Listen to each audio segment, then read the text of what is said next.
and I feel like it's trying to tell me something. I lie on my back in the yard, and the clouds share a story through shapes. I see myself walking a dog, and then the leash disappears and he's off and running. I ask him when he's coming back, but it seems he's already a lifetime away. Oh, some days it feels like I'm talking to God. Hey God, are you listening? Sometimes it feels like I'm just talking to myself. Once I saw you on the beach, and the sun warmed our skin like the first time we felt it.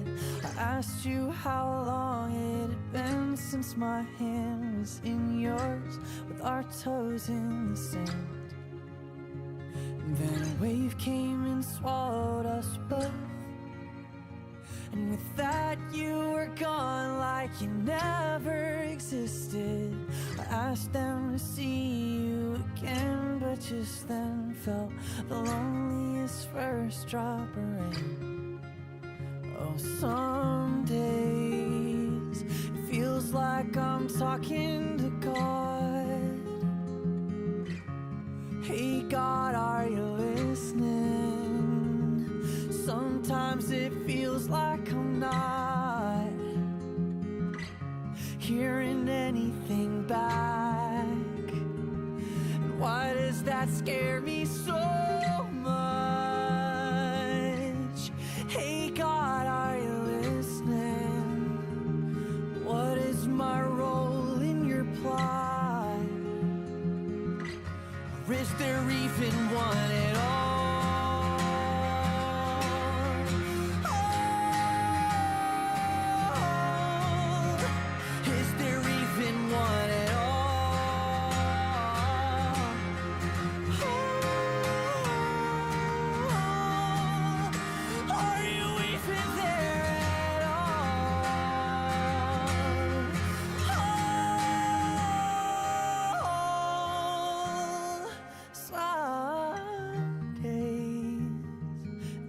Like I'm talking to God.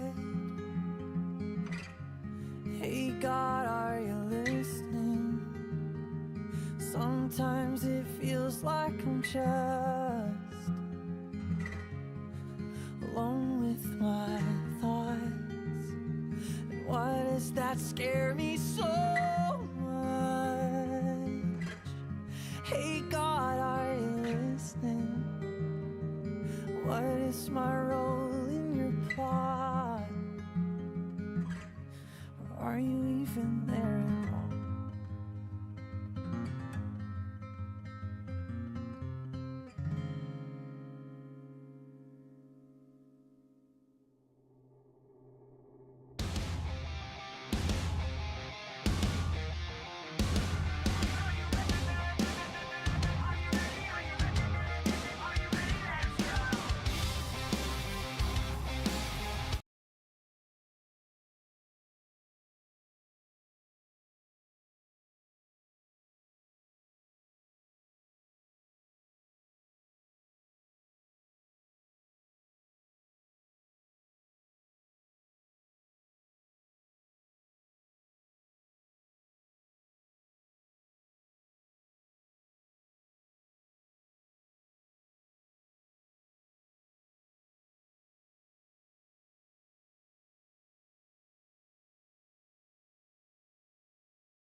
For like how to mod and stuff. Gotcha. The one you're looking for is the Jade Constellations. Jade Shadows Constellations. I could have lots of them. How are we? They changed how the codex looks. I don't know how to feel about that. Yeah, that I think I like the layout the way it is now. I know some people have certain preferences, but I think it's a lot more clear now. Yeah.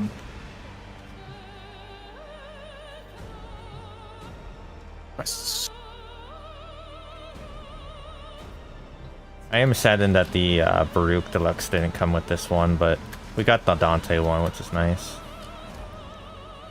You said it was Constellations? Yes. Okay, cool. Hype father to confirm. Daddy. Honestly, the temptation to type in that to see if they have a reply was there. Oh, yeah, let me do some maintenance while you do that.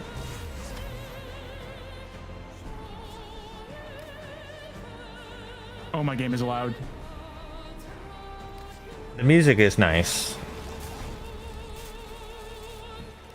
Before you get into the thick of it, do you have any predictions? I don't know. I haven't seen anything on it, so I haven't really been able to. What the fuck? What is this Dragon Ball Z ass battle going on right now? You need to watch the trailer.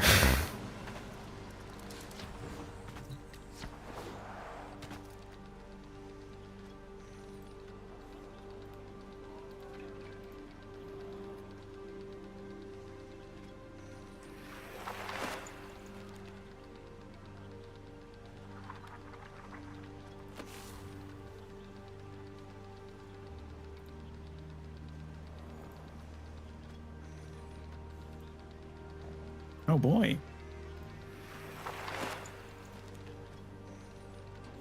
Oh, we're playing as Stalker.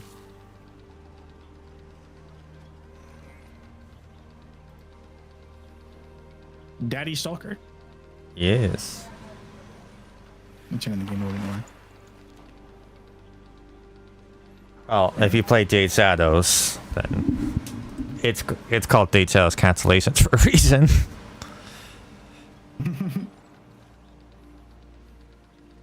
This fucking anime fight going on in the background is crazy.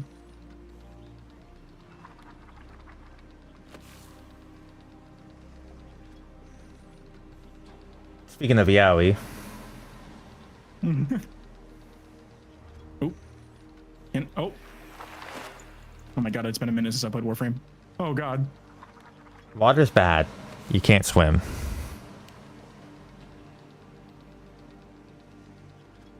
Where the fuck am I looking? Where'd they go?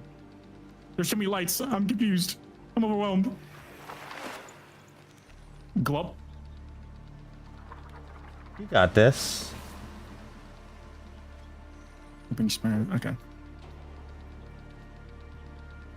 Honestly, I did not know that they give you infinite lives.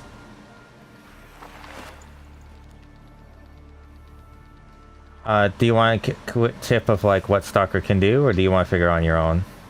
Oh, I'll fuck with it.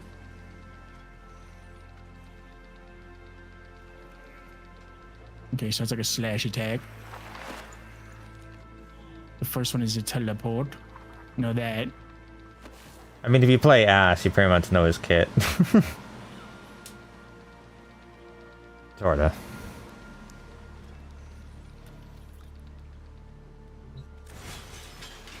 Stop teleporting.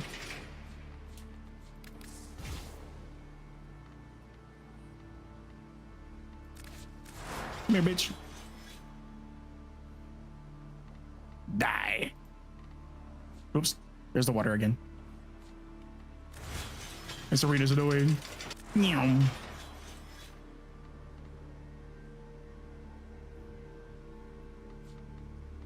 Okay.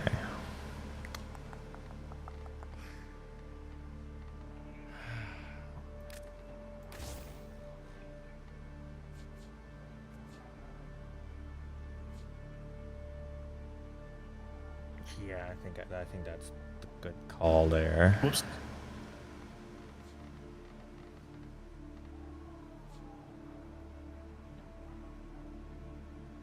I'll get in a bit.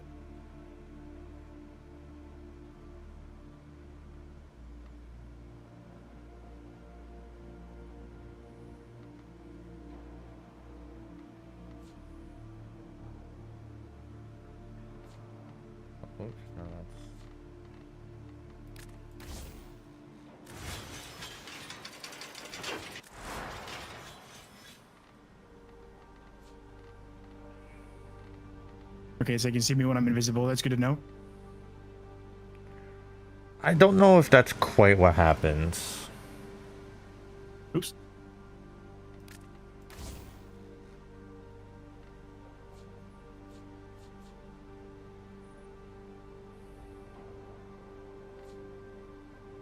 This is Solar versus Larian. True. Yeah, no, that's you can definitely feel the anime inspiredness of it all.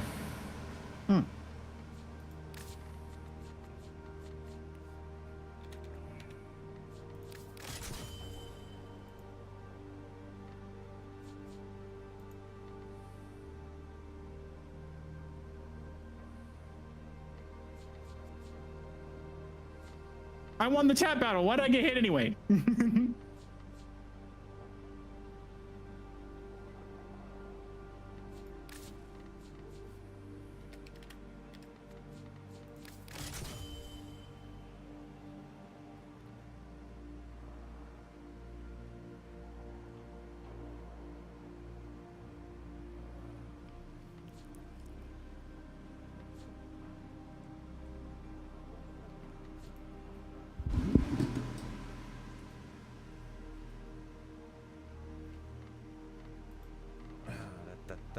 Canadian Game Studios, for real.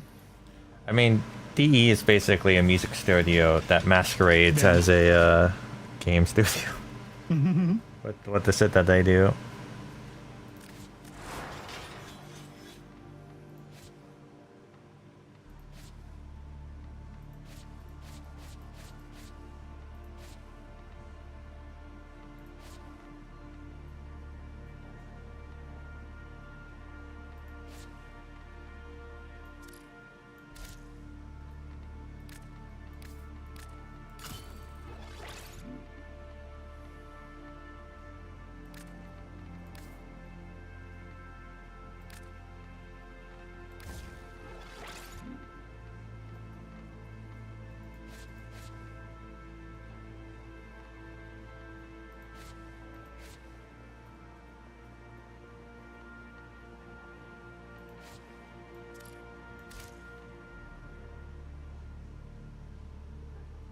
Is it Daddy Wall's fault? Is he gonna get roped into this somehow? Do you love horny Fenya over there? Oh, Daddy.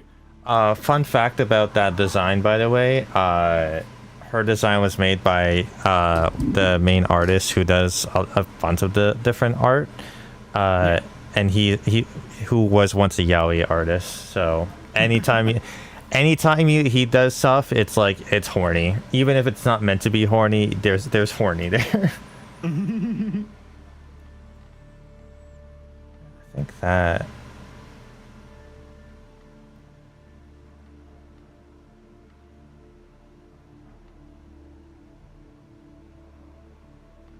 Thanks on how.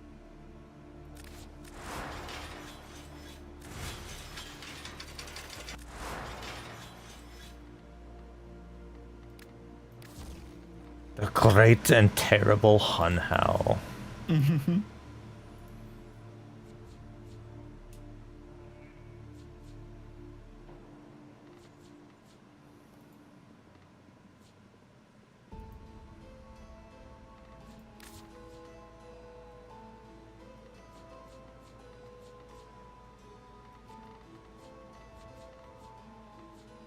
What if I just leave?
Hold on, I forgot to put on stream, but on my Discord.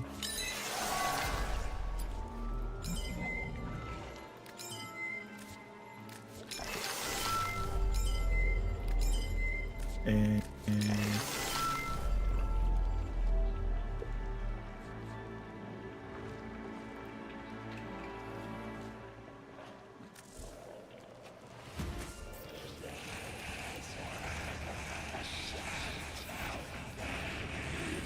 yeah, we'll shoot him out. There we go. Okay.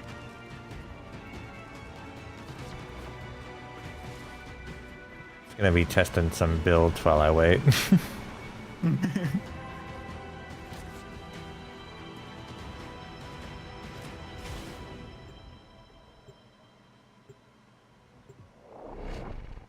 Do you love the posters? The stalker ones, yeah. Just Hello, Helmand.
That'd been funny if they just dapped up.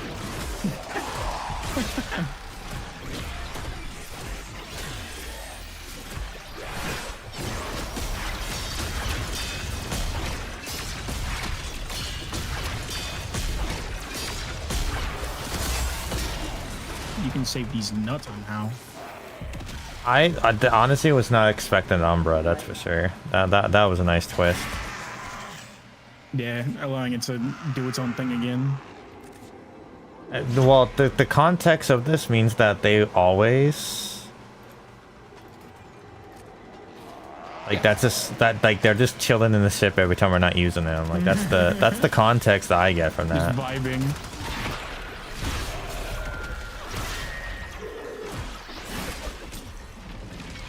Which I just find hilarious.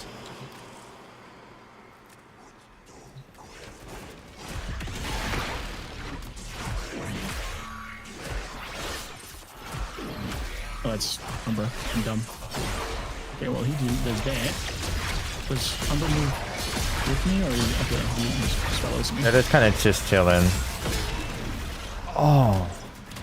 Okay, yeah. This is the build. This is the build. Real quick, go in your options. If you have a moment, you can change the camera amount of like how far back it is to your character. Yeah, I have it on max. Not field of view. Okay. Did it reset when I was looking?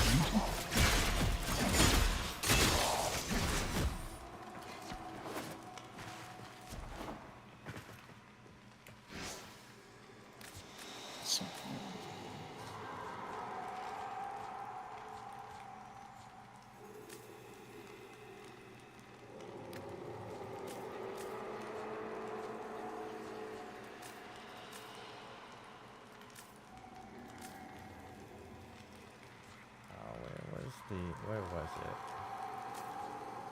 What category will be under?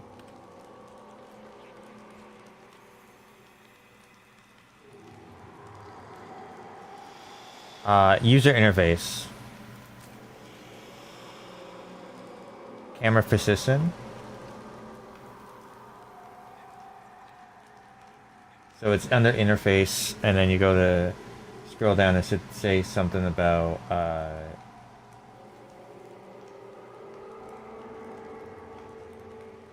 It's under the. Huh. I might have to be in the. I might have to go into the. Maybe you can't do it from where you're at, I guess. Yeah, I might have to do it from the ship. Yeah, never mind then.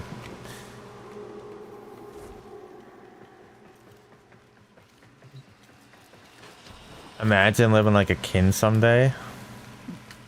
On God.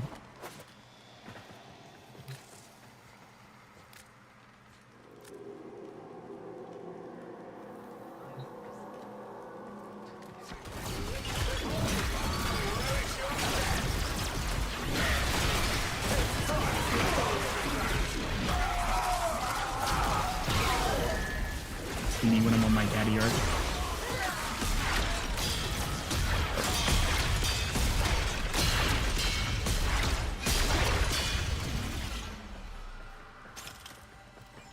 Also, hi Sky and Yami, how are you? Definitely need to. Meow.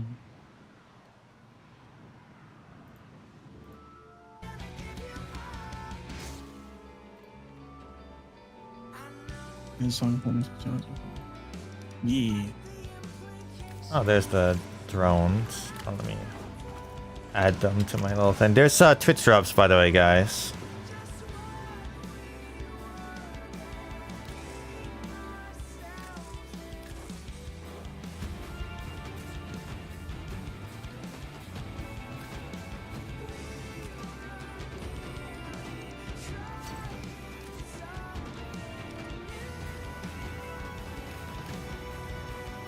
What about the? What if it was the final shape? Dusty collab?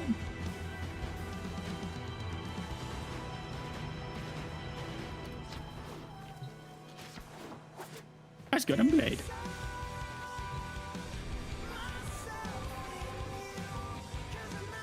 Meow.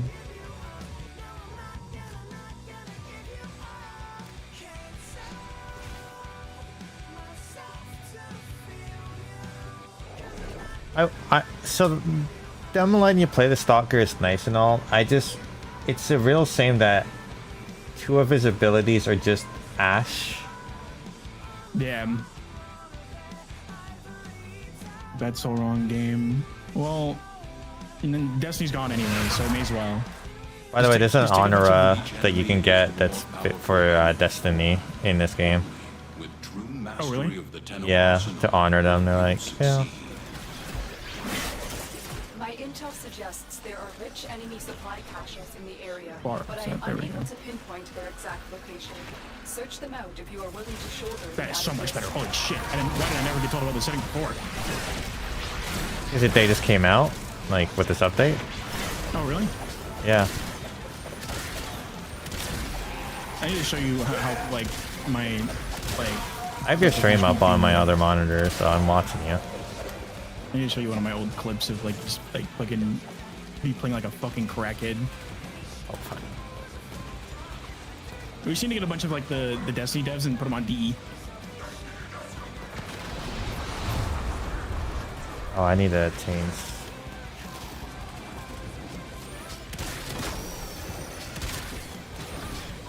We need Warframe PvP back. No. I know it's technically still in the game, but No, we do not. This game is not designed for it.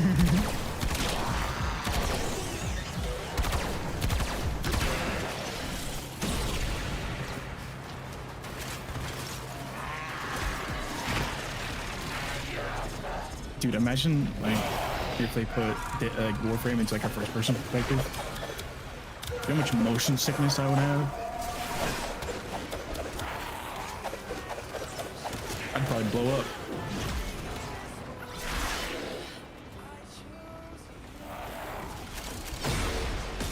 Oh shit. Oh.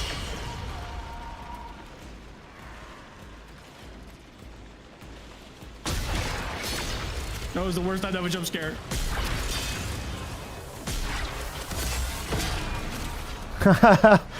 Oh my god. That was satisfying. I wasn't expecting this to happen. What? Oh yeah, no, that happened to me too. I'm like, oh shit, oh shit, oh shit. I fucking bombed. I was like, I was, because I play on the controller most of the time, so I was like, well, I have to switch the keyboard for that, and so I was like, well, fuck. Something they also changed is when you do status effects that have dot damage, you could see their health bar. There's like, it becomes green. That's how much damage is going to go bye-bye over time. So if you see a full green bar, you're like, okay, I can move on to the next guy. Heavy unit approaching. Heavy robotic signature detected. That's a good change. Lock and load.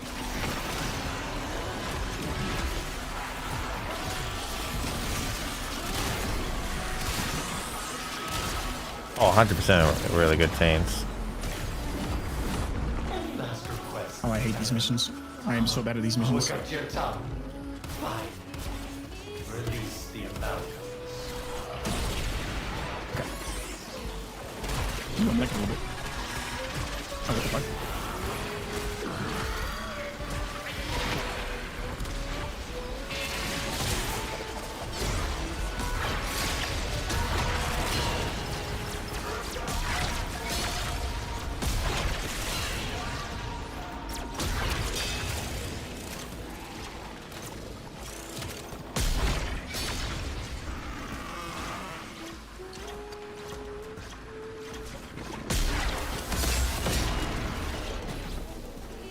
Oh yeah, it's line of sight for that.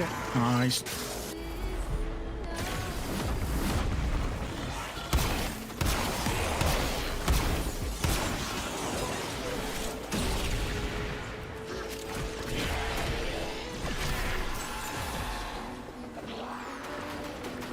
Interesting.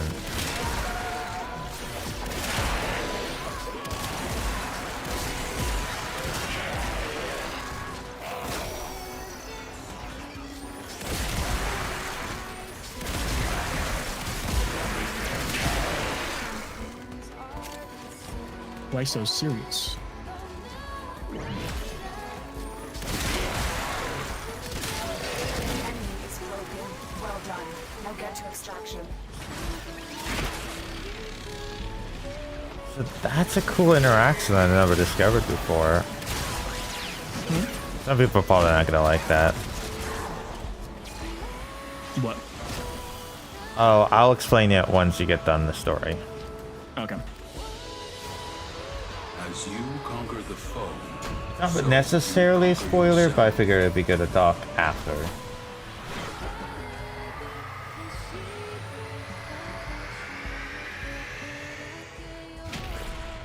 So out of curiosity, when you did the Jade Shadows, who did you pick? For the, Like for the baby's name? I don't remember. Well, you'll find out.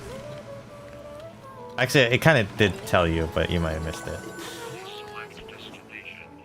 Because Hanhel basically says blank name is here, but the other blank somewhere else. It reverses it depending on who you picked.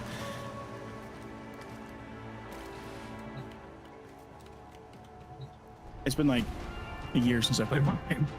That's fair enough.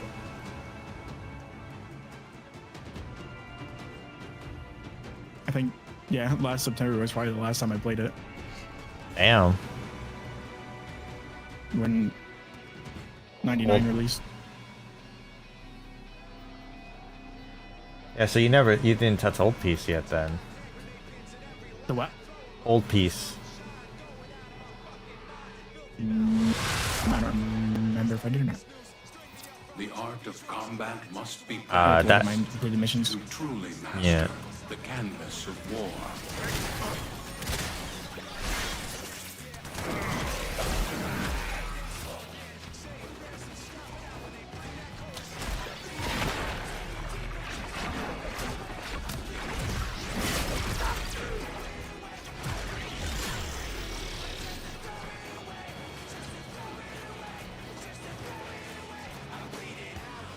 Oh no, it might have been December. Nobody knows you're here. I think that's when because it was when I stayed here for a week. Your I certainly thanks for the weekend. I think I brought my Trigger the Xbox alarms with me. now, But and they will start destroying the data. I think.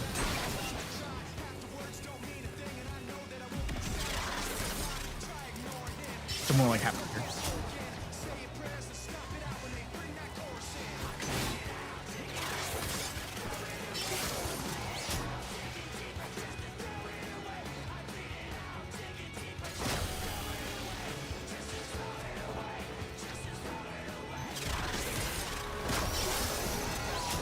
Thank you for the pet, Jabby.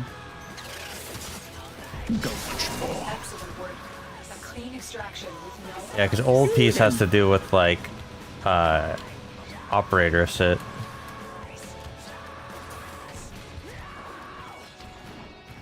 Perish Prime, Acolex Prime. On the ski Jade. Yes. I will take it.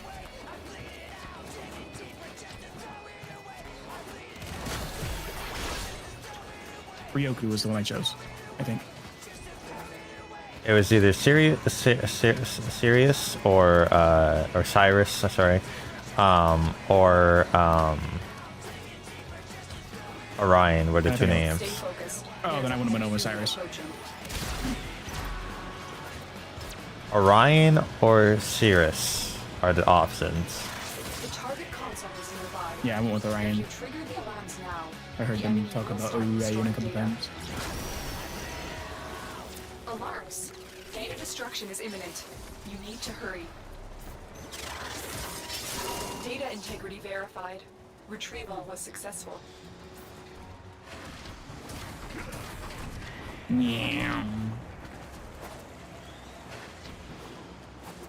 I like how you get Umbra and then you immediately be like, here, take care. Goodbye.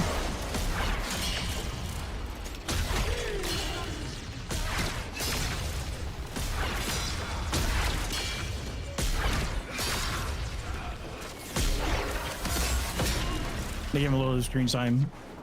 What the fans wanted.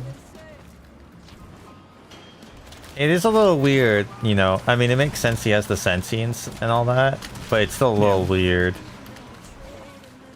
It's kind of random. Oops. The target console is nearby. If you trigger the alarms now, Oops. the enemy will start destroying data.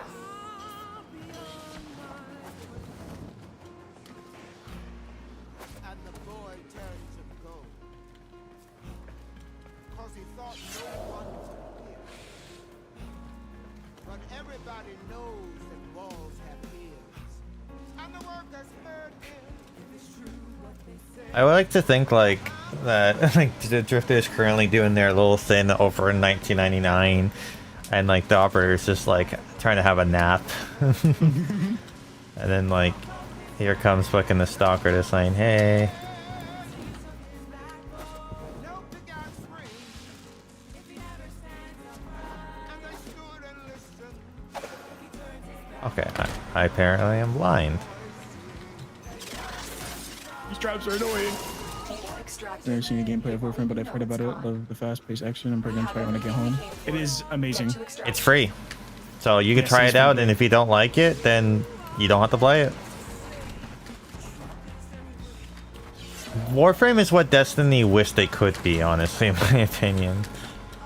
Like if Destiny wasn't drowned in microtransactions and FOMO, they would have actually been on par with Warframe. But because they have so Yeah. much, so my biggest gripe with well, two gripes right with Destiny is that they faulted not only just the original story, which yeah, there's some legal things why they might have done that, but they also took away 3 expansion pack, well, 2 DLCs and 1 expansion pack of paid Yeah, 'cause content.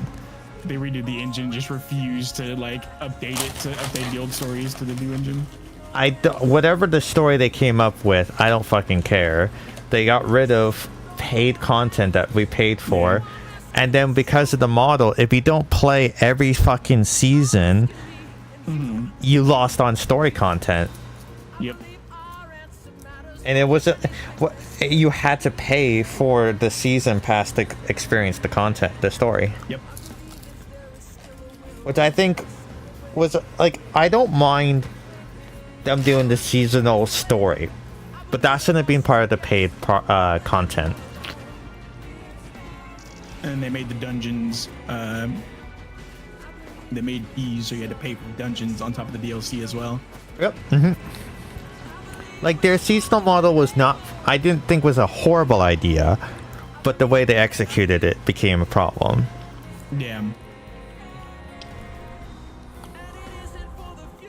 But the original DLC 2 that you saw a few years ago, and then they dropped a bullshit expansion that you had to pay it. Yep. I enjoy Destiny, but that's just because I've been playing it for so long that it's just kind of like a not really nostalgia thing, I need to but play like, the last expansion. it's pretty good. But I need to buy it, and I'm like, why should I buy it now? You know? Yeah. No, it's not even getting updated anymore. I almost bought it when it was on sale. I think the full collection's on sale for like $20 right now, But there's no guarantee the servers are gonna fucking stay. I just at this point, it's like, I guess I'm just not gonna finish the story. Yeah. And technically, I can't finish the story because I haven't played the other season. So I might finish the DLC, or the expansion story, but the seasons that came afterwards. These are worthy foes. Also, like, one of the final fucking content drops was fucking not even like, it was a Star Wars crossover, right? So it's like, yeah. It still has to do with the story though. yeah, but I feel, chapter or arc. yeah, I don't know. Sorry, so that technically, I apologize. Technically, there's 2 expansions because I didn't get Renegade or Live in Shape. I think was technically the Final shape. or Final Shape. Sorry, which the Final Shape is, in my opinion, actually like Patch me in. ties it all up pretty much, and then Yeah. everything after that was kind of extra because we want money. Like the gameplay for Destiny was fine. Though I will say it started to get, like, I mean, Warframe has this issue too of repetitiveness, but I feel like because you're not forced to pay, the repetitiveness is like not a I'm in 10 instant This will take a moment. write-off. I am no longer detecting signs of a juggernaut. Move on. You are safe.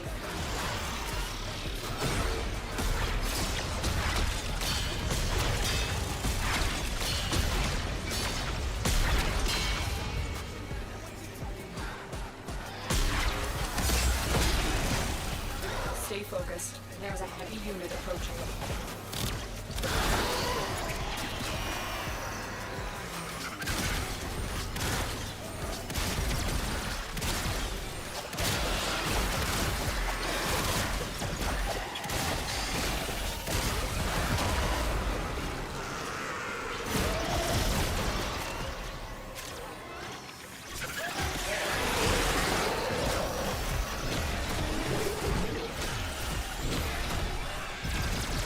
Still working on it. Continue to defend.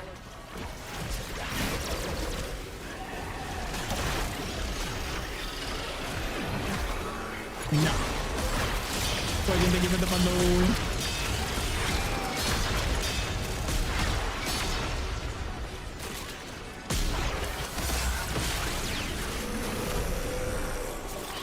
All the possible future outcomes, I'm assuming.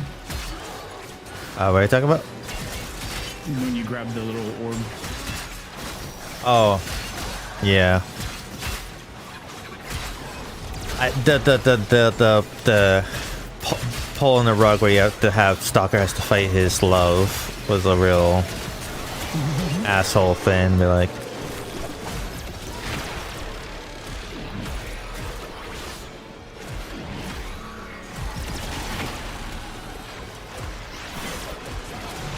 Area completed. Move on.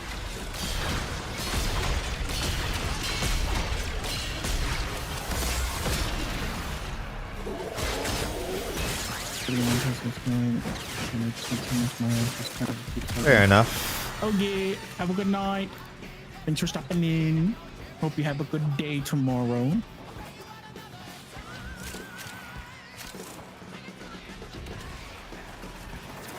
multiple targets ahead.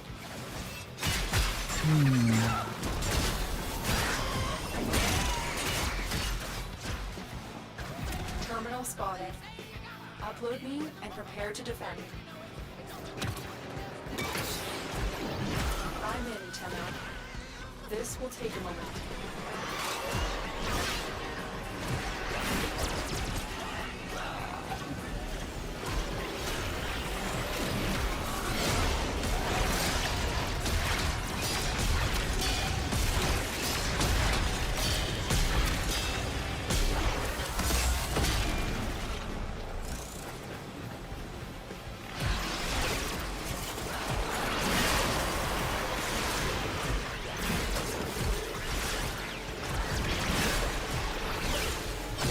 Yeah, Hun Hao, shut up.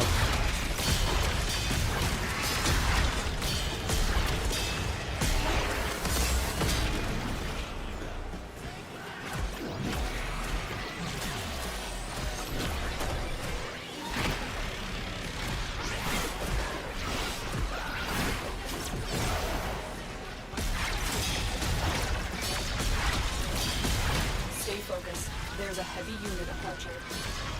Still working on it. Continue to defend.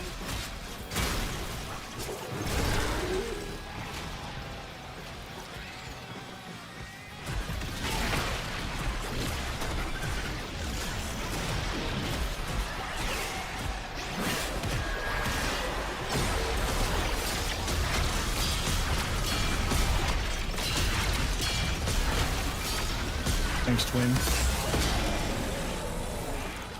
You understand what just happened? He basically just fucking fucked up everything again. No. Come on. Ah, did he just destroy everything? No. I'll grip on him. The odds were against us. Okay. Tenno, but we did it. I'll explain. Mission complete.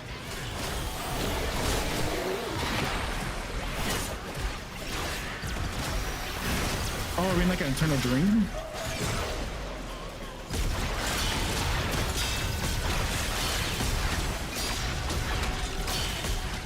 Madara?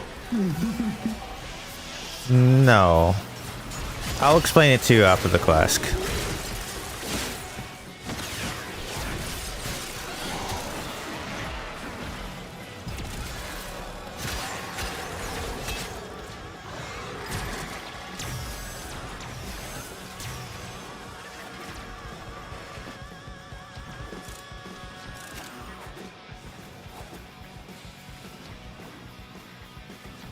Hey, it's my bedroom.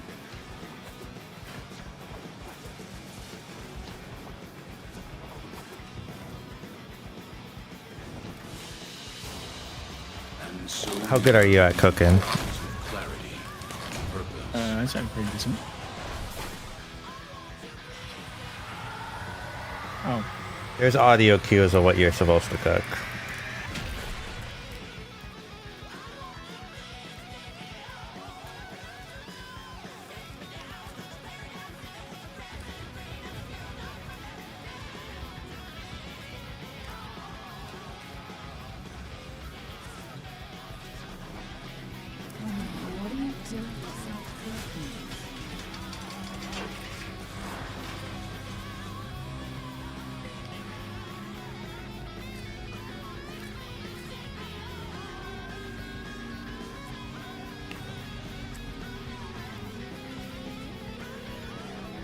And then we put the vegetable with this.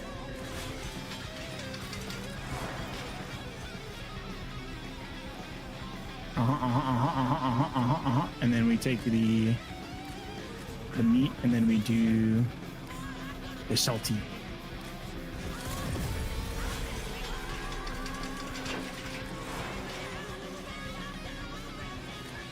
Okay, never mind. We're gonna do the vegetable one.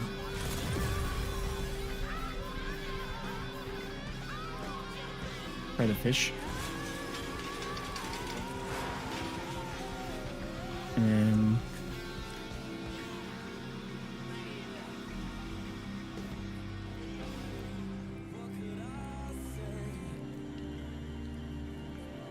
Nope. Okay, so it is definitely the meat. And then maybe this sweet. Some sweet meat.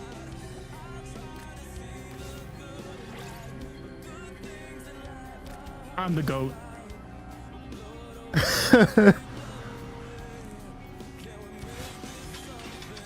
I love playing Dad Simulator. I mean, it definitely was not on my bucket list to be stalker daddy.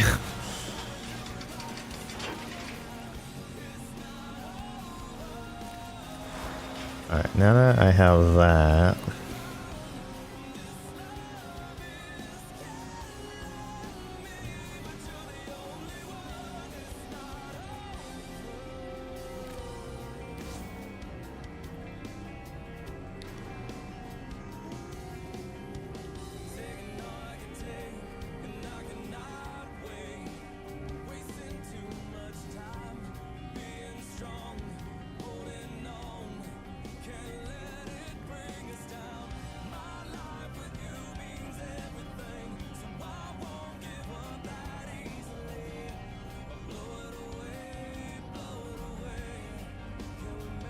Oh, that was it? Yep.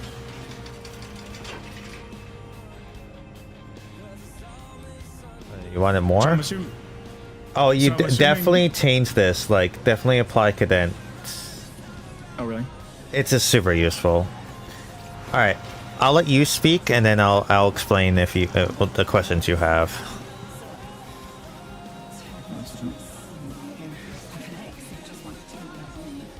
You want to, okay, okay. So I'm assuming we used the thing that Natalia used to hide the moon to create like a space between, so that way they didn't have to fight.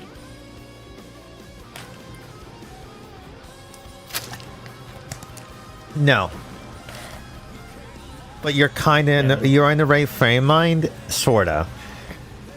Hunhao bargained with the Void and basically offered up his entire memories as a payment so that both Cyrus and Orion could coexist peacefully.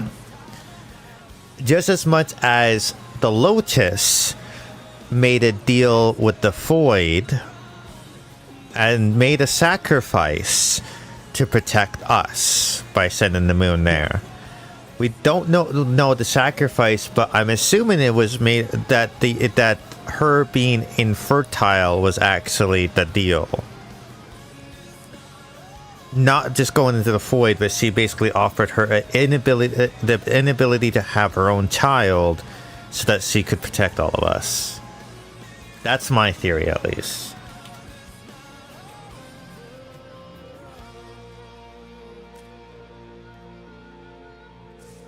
Oh, they hit the dialogue, yeah.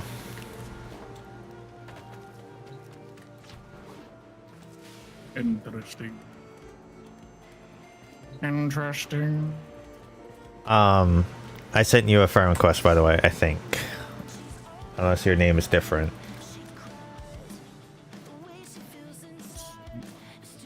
Let's see if I completed the You use the same tag everywhere, right? I think it's X. Yeah, it's Solunar XC on this one. This one uses my old username. XE? Yeah.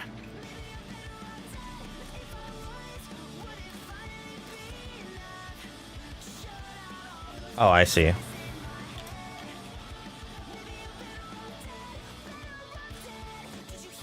See, I haven't done the old piece yet. I see you have a Kuva. There you go. Did you get the yeah, the old piece is pretty long. I'd recommend doing that when you are able to solo.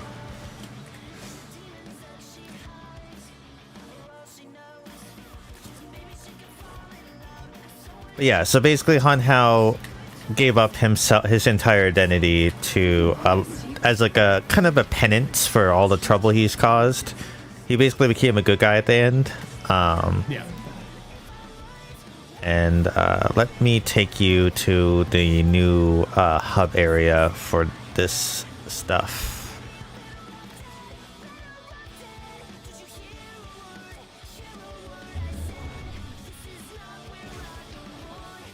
So the new Warframe is Cyrus and Orion, by the way. Yeah, I saw the blueprint and the thing. Yeah. Bob.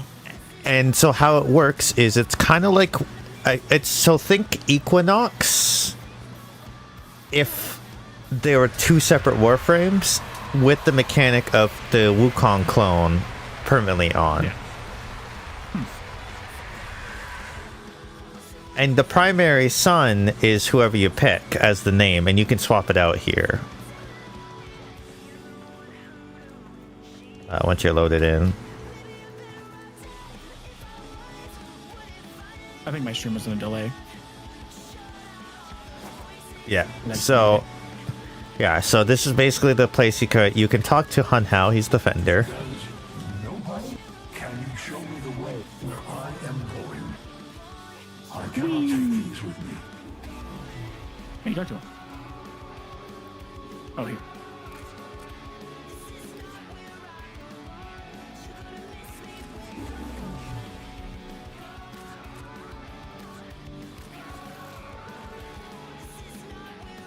Are we finished? So, you two abandon me. Oh wait. Oh. Well. But yeah. So.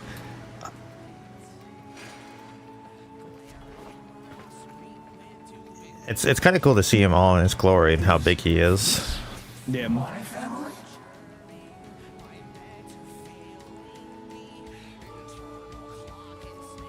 Oh, interesting. Yeah, it's kind of sad to be honest. He was the villain, and then he kind of was existing, and he helped us out, and then he kind of just did this, and now we're kind of in a situation where we're like, well, fuck. Do we hate him or do we love him?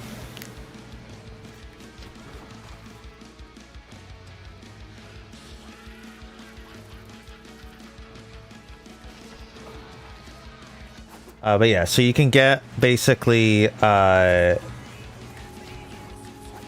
what's really cool is you can get each of the proto frames as pilots.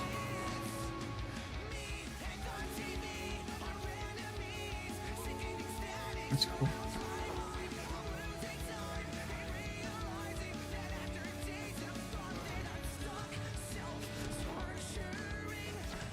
Approach. Riding around. Do not fear me.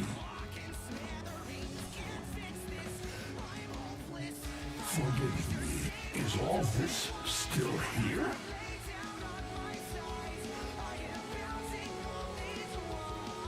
I like these posters. I find Yeah, there's some, and then yeah, they have some cool stuff there. So it's a lot of railjack for the currencies. Yeah. Yeah, to each side is basically each of them. You basically can pick and choose who you want to be like. Oops, I didn't mean to trigger that.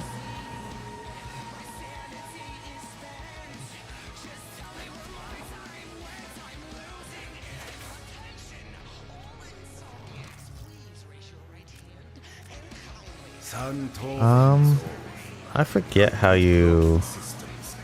Oh, right. Hold on, I gotta leave.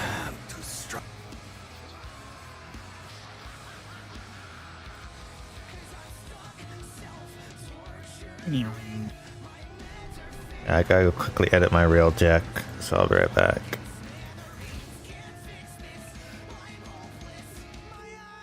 But look around a little bit. You see, explore while I quickly do this.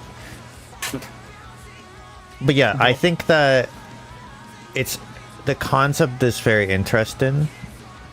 Basically, the fact that there was a Doom future, apparently, whether or not we are responsible for it. Like, obviously, Hun Hao's like, oh yeah, blame the Tenno, but you know how much of that's actually our fault is, you know. Yeah.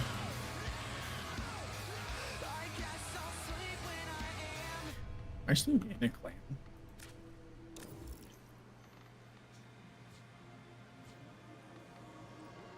Oh yeah, I forgot I made a clan.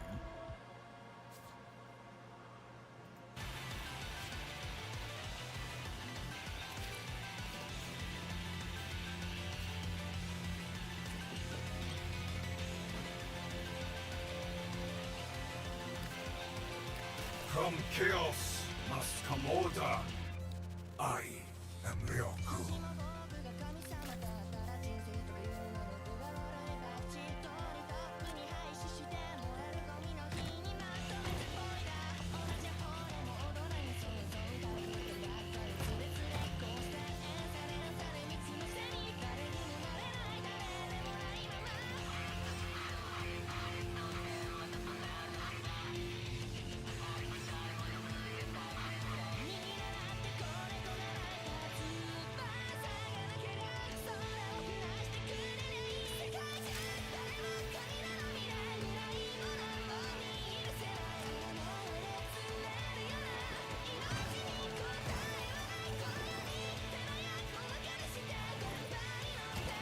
I don't have that made? I thought I made that already.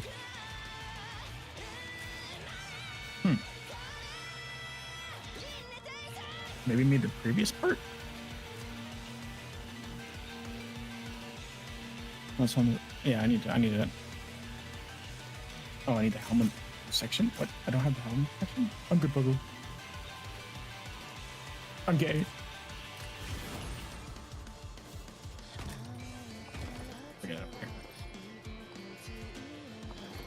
I'm too lazy to figure that out now.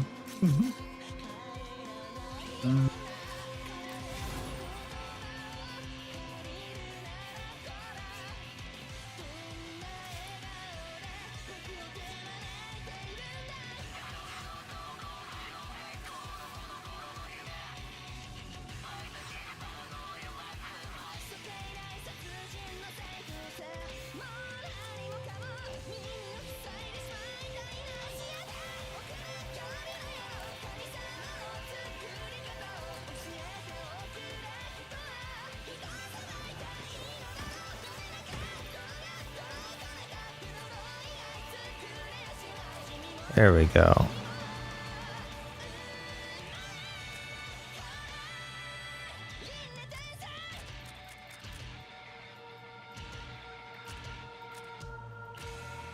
I mean, yeah, it's a pretty good drift that they got going.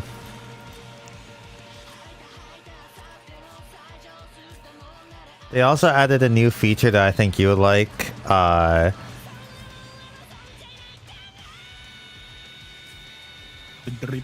So when you're customizing your character, you can now like drag color palettes like from one to another. Oh, so you can like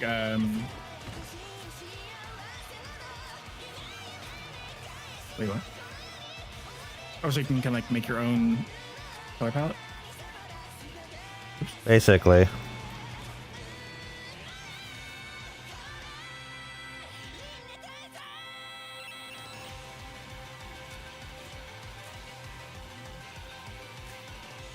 I'm doing my best not to judge you. And failing. Oh, really?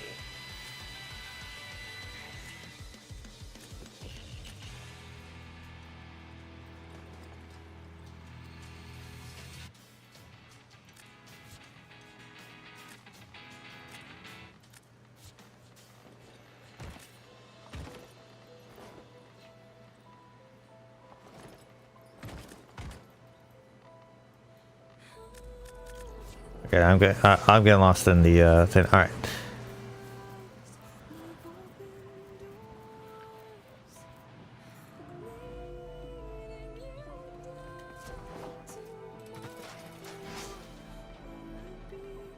All right, let me invite you back now.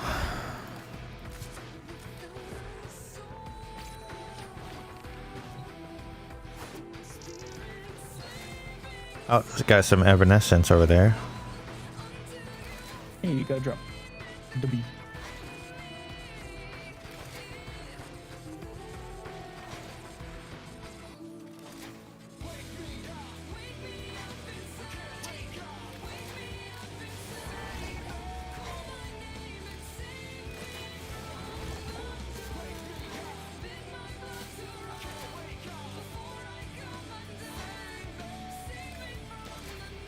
Ooh.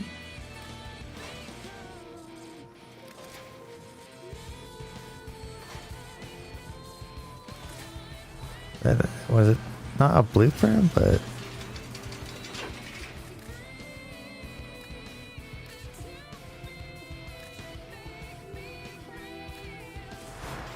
okay, I'm missing something. But yeah, it's the lore implications are pretty interesting with Hunhow offering its memories. So now the Void has, if they didn't already have the information, I don't know exactly how it works, but everything the Hunhow knew, basically now the Void does. Yeah.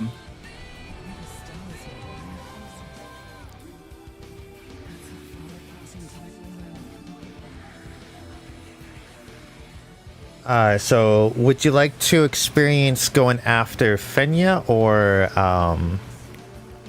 Ryoku, aka Ash versus Garuda? I'm good either way. I'm down for whatever. Alright, we'll do one of each then.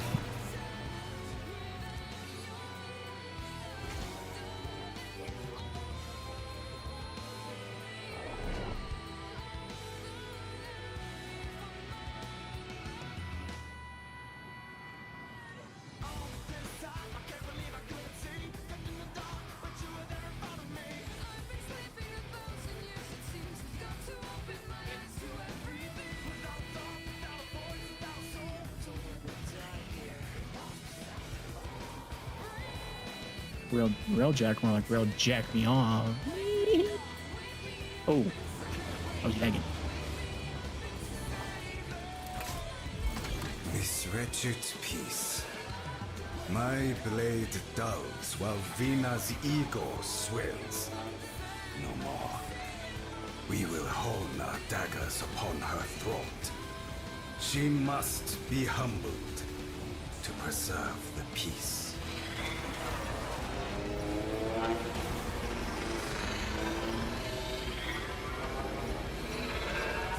This asteroid field is the beating heart of Venus' operation. Now, it's Venus' time to lead.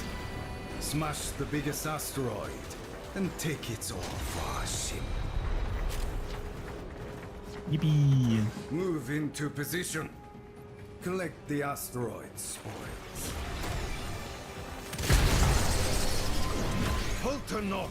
Now is the time to strike.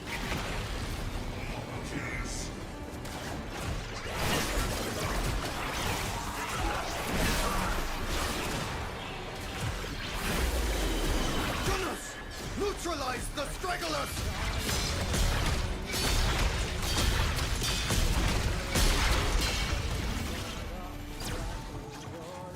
Alright. Now we just need to destroy... So we have infinite ammo, by the way, with this railjack. Okay. So if you want to get onto the forward artillery, which is at the front of the ship.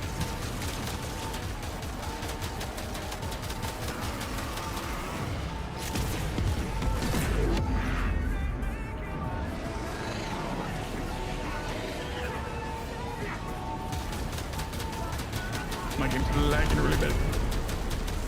And boom! Beautiful. With that done, we just have to destroy the, where are they? There they are.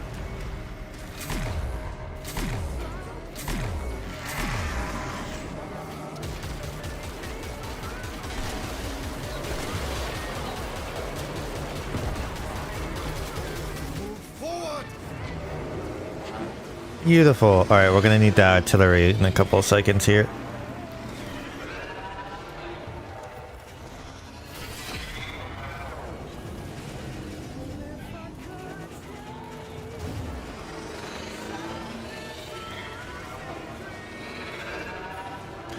By the way, the two like non-player are like Ash Spectres essentially.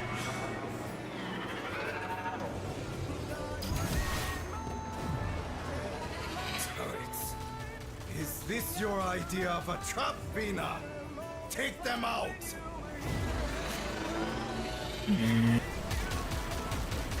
boom.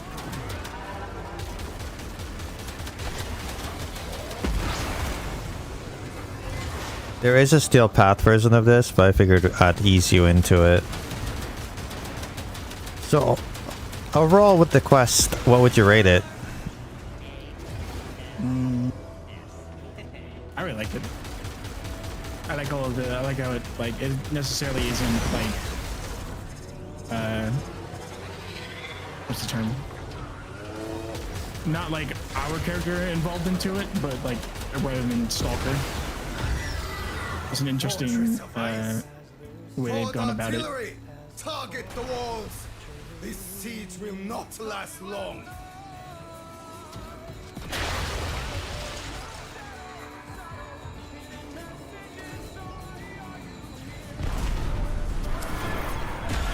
Blues.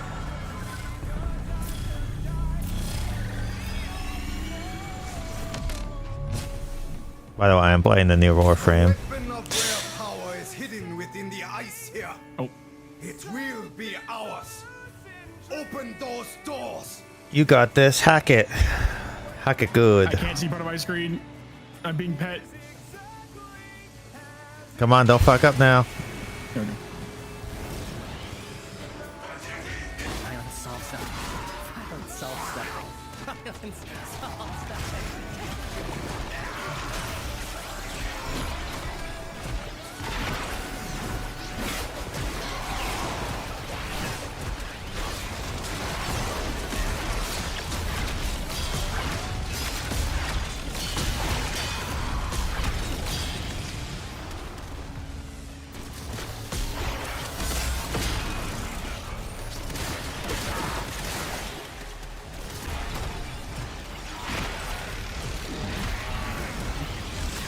I got my computer does not like this map.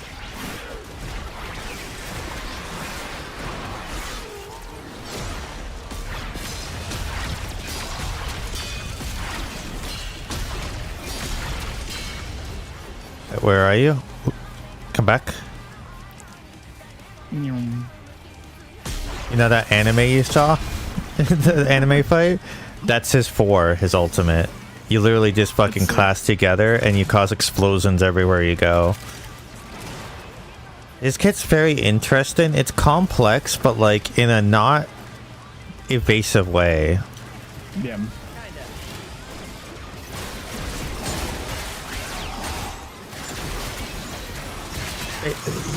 Basically, you can use the both sides powers individually.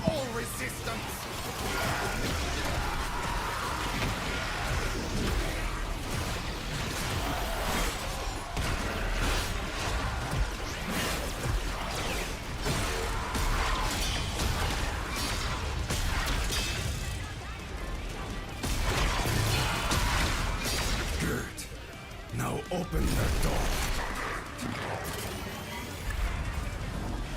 Oh, it took me out of my... Okay. Dispatch this road. Well, that was easy. Yeah. Just basically one-shot him. Even in Steel Path, it's that way. Now here comes the fun part. Oh, it's the thing from the other mode. Yeah, it's a void worm. Just hold down your trigger and kind of just look at where the engine will lock on and destroy stuff.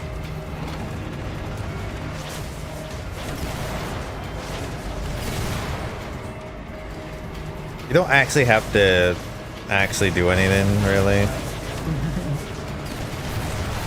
This is an extra thing to do while... This is basically a loading screen. Like we're transitioning to the next fragment, but, you know. Which is... That's one way to get onto a ship.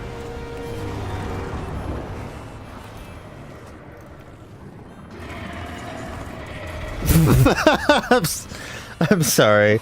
Come in. I was expecting you. Oh, there goes Ryuko. I have awakened.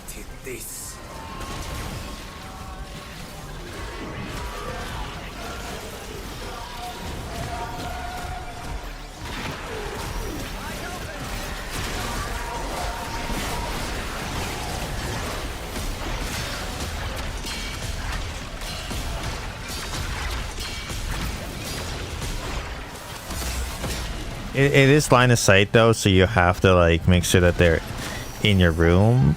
But considering what you do, Is gonna be livid when she hears it was me who took you out.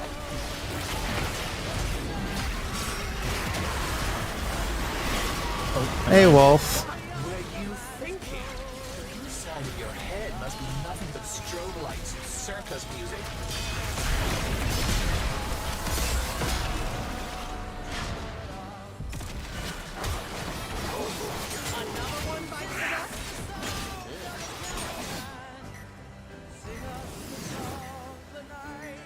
It was a trap! Do not worry about me! Get in here and kill Vina!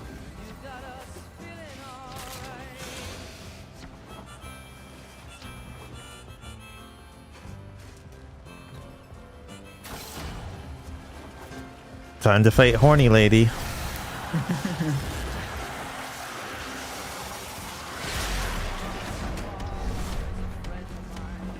Here I am. Come get me.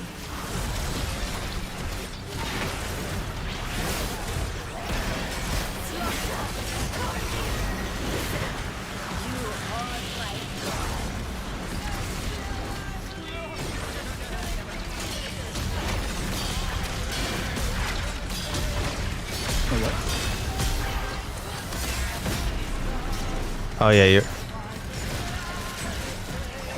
have to. Oh yeah, you have to voids break out of that.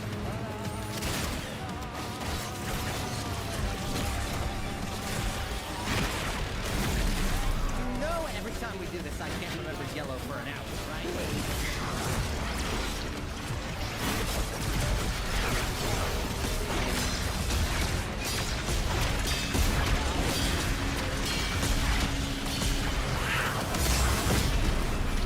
A drop in the ocean. That guy destroyed the blood pumps.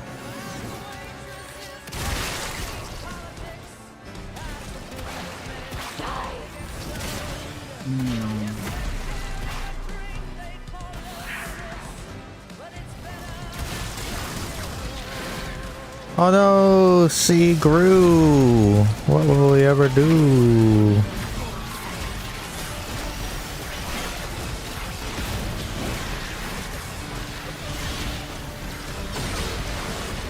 Oh, you fits.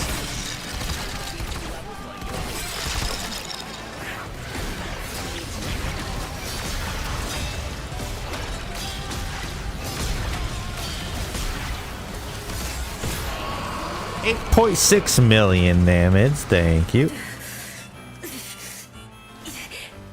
Next time, choose me.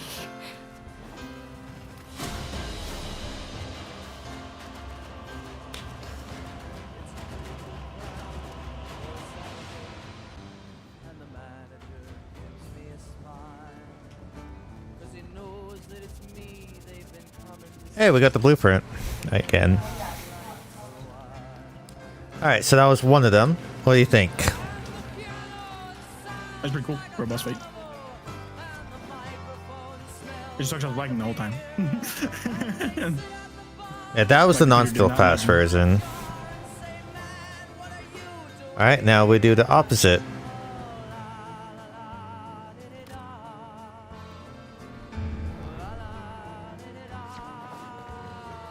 I don't know if I do enough damage to do steel path. Oh yeah, no, I just wanted to kind of Just like like let you see kind of what it what it is before you go into Still Path. And Still Path kind of changes it up a little bit.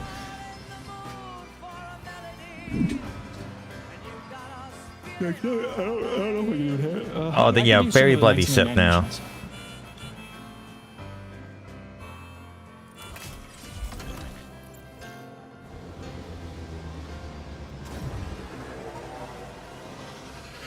I'm sick of Pontus Tower. You, I crave battle. Ryoku, you better be ready. We're coming. Alright, if you want to go onto the artillery again and shoots it. Take out those security nodes. Ryoku already knows we're coming. Don't let him see from where. Ryoku's fighters, man the guns.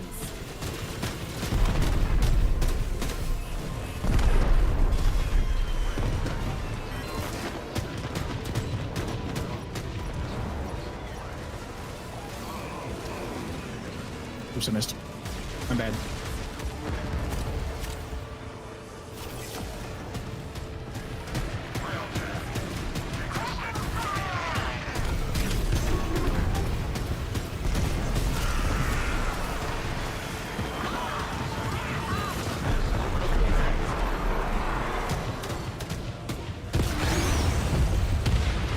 Got rid of that. And then this is really great if you don't really do railjack, because you don't have to worry about Supply transports marked. Blast their cargo. having The ships in a kitted out railjack, because it gives you this one. Oh, really? So you can collect the resources in order to do your own railjack. That's cool. There's also irregular turrets that you can get on, by the way. Good. You don't always have to be on forward artillery.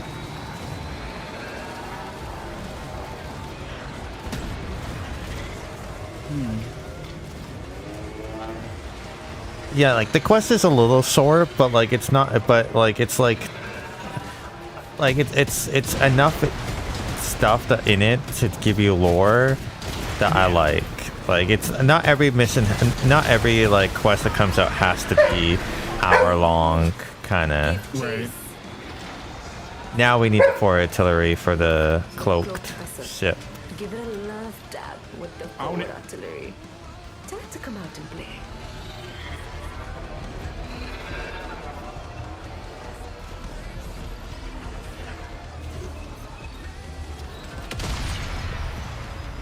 Well. Ryoku's Comet Shredder. This is how he's supplying his units. Tenno, prepare for boarding. Hi, Fenya. Cover me, Tenno.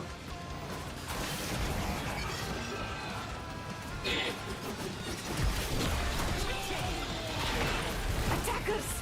Keep them off my back! Have company and they do not look happy. Tenno, on me.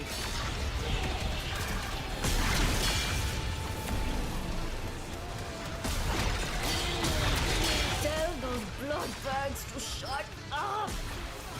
I'm trying to concentrate. Keep fighting.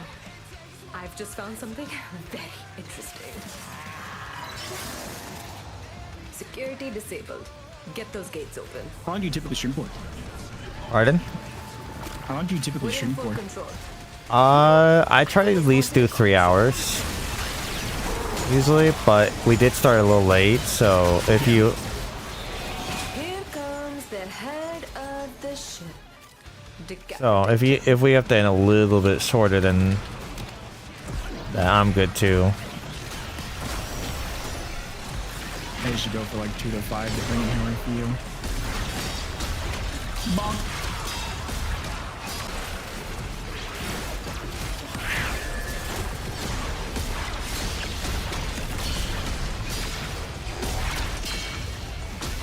Now let me prime his ass. Nicely Was done. it good for you, Captain?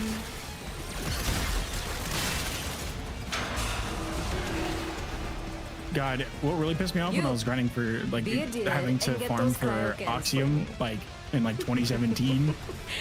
Oh, I remember that struggle. Fucking, oh my god.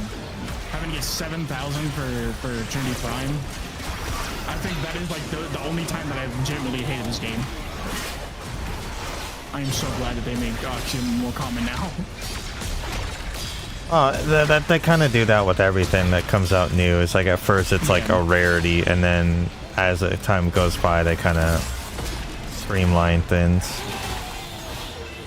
Because I remember spending like a week and just grinding for Oxium because the fucking Ospreys just wouldn't spawn.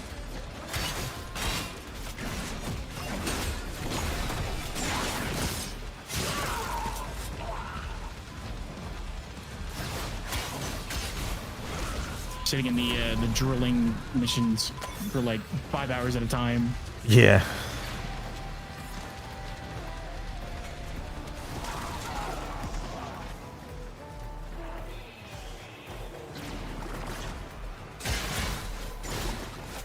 But yeah, I usually go from 6 p.m. to at least 9 p.m. Most times when I stream. Yeah. So, like, for example, when the update came out, I streamed from noon to like sometime in the afternoon. So it really just comes down to also like that kind of thing. Quick, get in that run. Oh. I'm coming. Don't worry, I got the final grasp, so I'm pretty hard to actually permanently kill.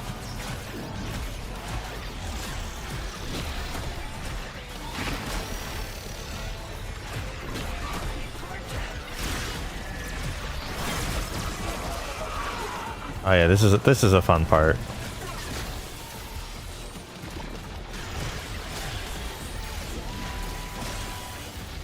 So many fucking X machines, holy shit.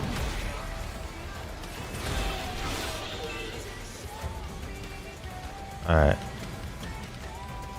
I'm coming. Like between the two, I think like the other one has a really cool like segment, but this art right here, yeah, love it. Just that fucking anime style, but also you just ride in a ram set, so it's not as cool as the Void Worm. But I feel like I'm playing Kingdom Hearts in the gummy ship right now. Here we.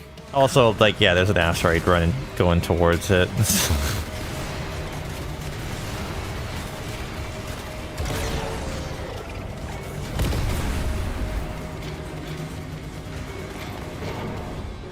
Oh, lovely. AI viewers, oh my god! Don't mind Sucker Street. Everything's AI nowadays. Fucking. Oh my goddamn chat. Oh, yeah. Shit. It's me. Hey, don't come back!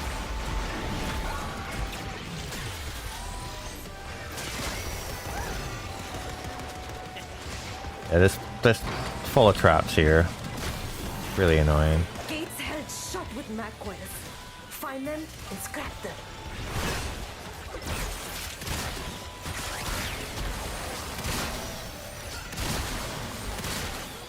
I missed one. Nope, fucking trap. I thought you'd never come.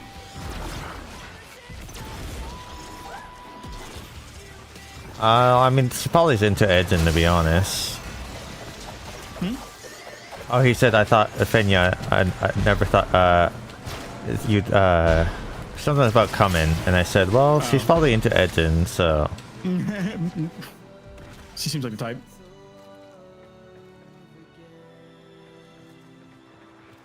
I mean, literally one of the posters is basically daughter-in-law or something like that.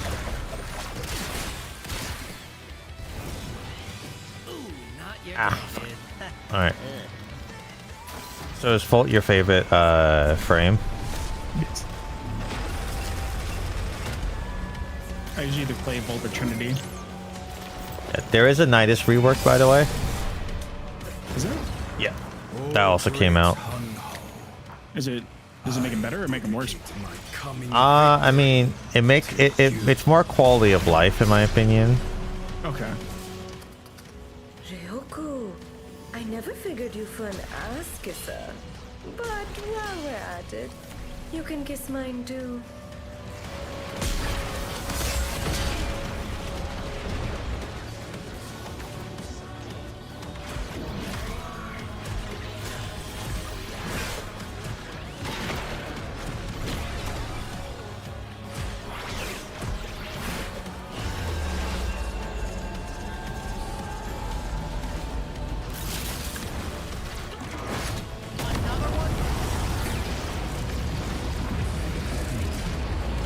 Yeah, cause of black hole, let's go.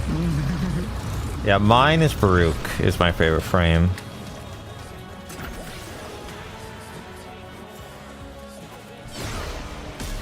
Yeah, as soon as I unlock Volt Prime, I barely ever switch off. not bleed for you. Not today. I like speed. Ryoku, you should know by now. I'm not giving you a choice. I like Gauss as well, but it just takes a little bit too much work to get him up to like full speed. Gauss. I mean, the Grendel Gauss combo pack is pretty fun.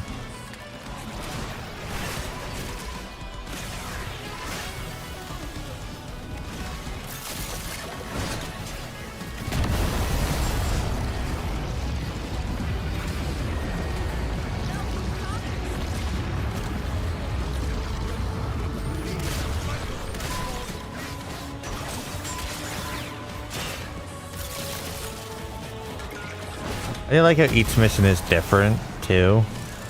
Yeah. They're not just a copy and paste of each other.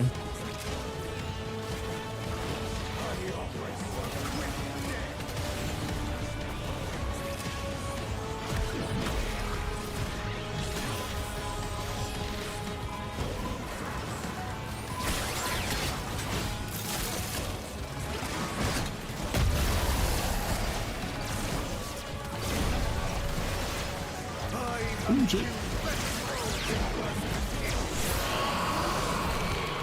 An honorable defeat.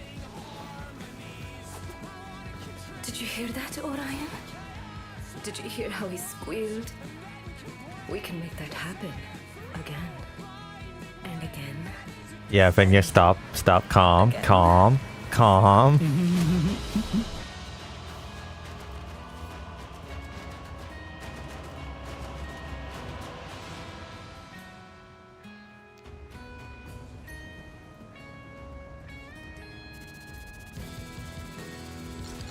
We stop in another half hour so I can get some oob.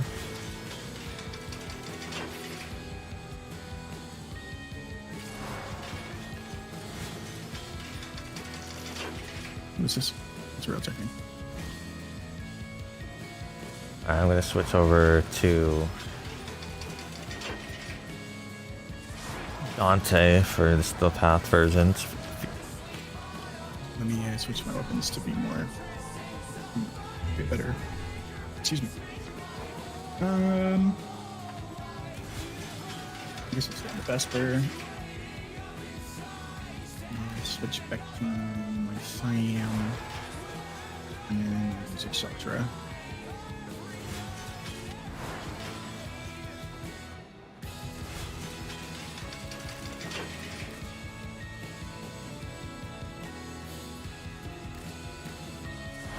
Alright, I am good to go.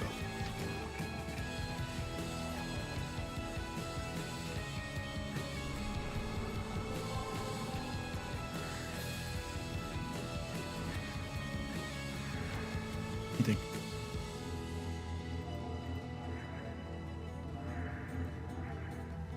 Yeah. Just let me know when you're ready. I am ready to go. I'm surprised you didn't use the back rooms for your thing. What? For your spawn point, like the hub. Or did you not know you could do that? I'm not gonna do that. There's a computer on this ship, and you can like basically make the back rooms where you load into. Same with the Drifter camp after you complete New War.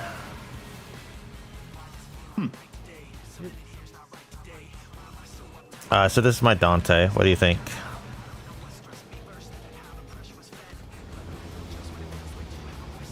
Got the drip. Oh yeah. A mission. Humiliation. Find Vina and cut her down Oh. to size. Okay. Hold on.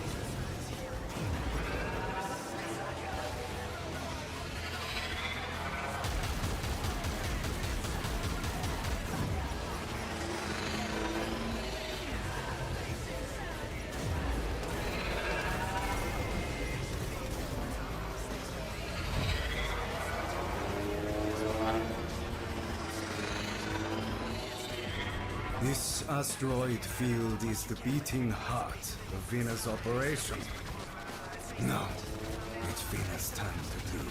Oh, I should get on the floor Smash again for the that. biggest asteroid. and take it This one doesn't take as much. Move into position. collect the asteroids.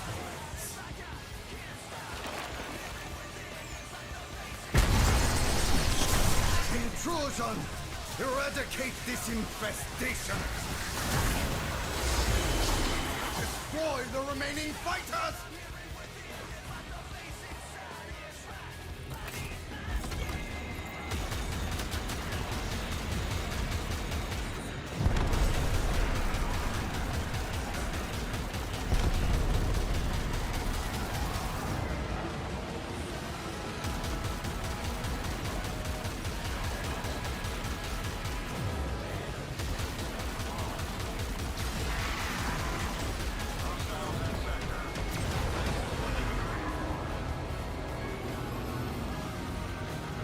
Oh, there's a bunch of them.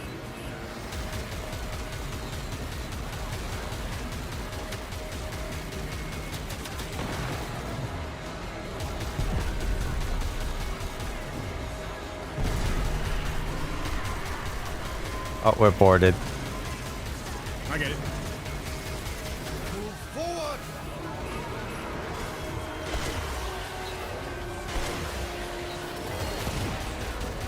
If my screen would stop freezing. Wouldn't recommend that.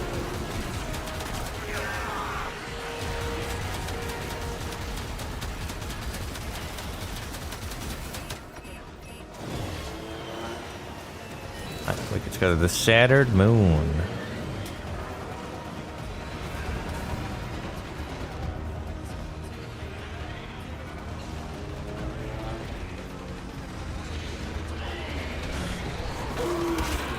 Turrets ahead!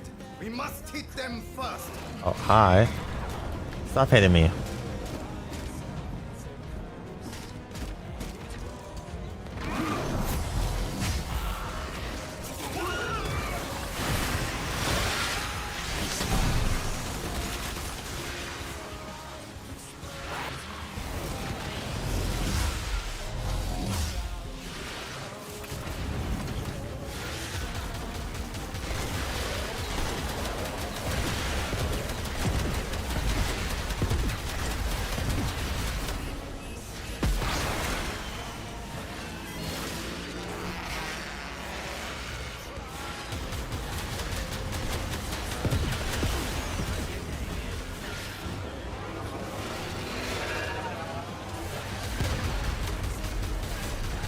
Beautiful.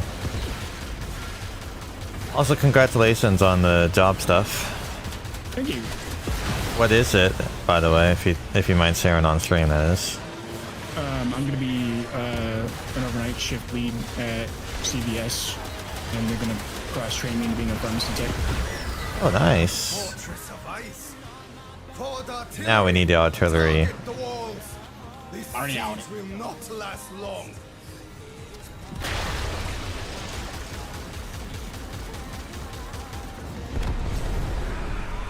This is the only thing that sucks is it's gonna be overnight until I can get into the pharmacy tech position. I mean, overnight's on. Like, night shifts are technically like some of the best, actually. Like, if you can handle it, it's probably the best shift on, in my opinion. Boarding person. That's the only issue. Wow. Spies tell me that Vina has been toying with a very But dangerous it's gonna be hella easy. Breach that So I'm in a door. small town and being an overnight shift, it's you're not gonna get any customers. At least you would hope not. At a drugstore, I doubt it. Oh, well.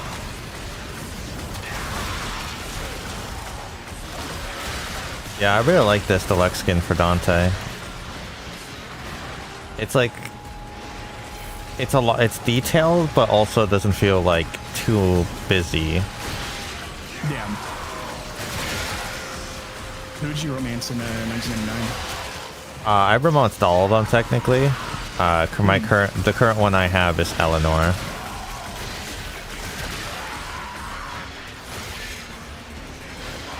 I went for Bolt. Yeah, I mean they added honoras for romancing, so I was like, I'll reset and basically romance all of them.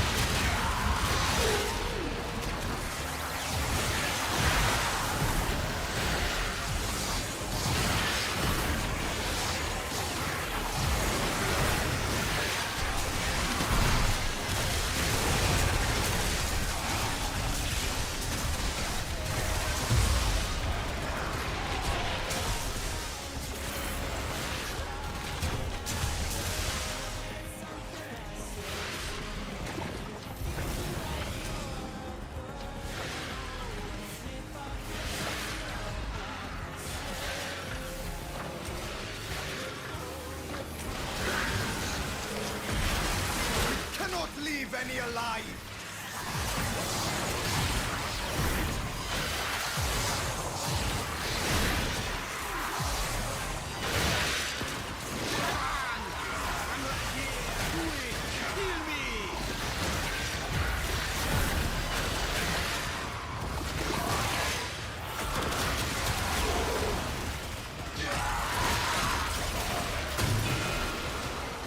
Yes. Now release that door.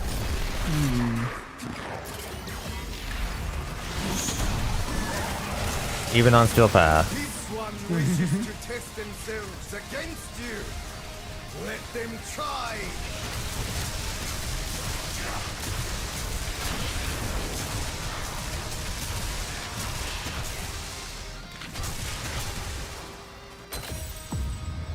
Alright, time to ride the worm. That sounded dirty.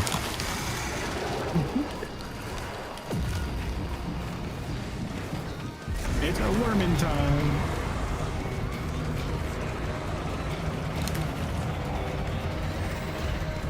Would you ride the void worm?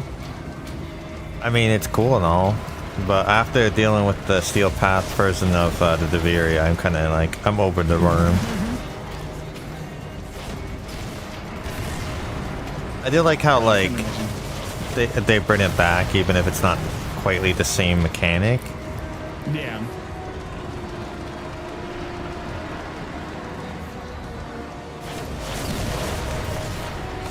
The only thing that annoys me is that I was promised that my drifter could fucking wield a shotgun. That'll probably be the next expansion. Because I think this one was a minor expansion, wasn't it? So predictable. Because you're not supposed to get the big one until the end of the year. I thought. What are you talking about?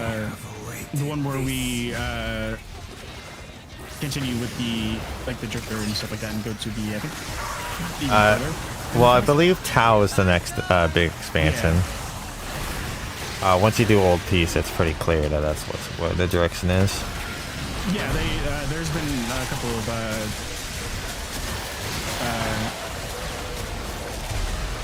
teaser trailers for the next one, where that's going to Tau. And we get to meet like one of our old friends. That's Old Peace. Is it?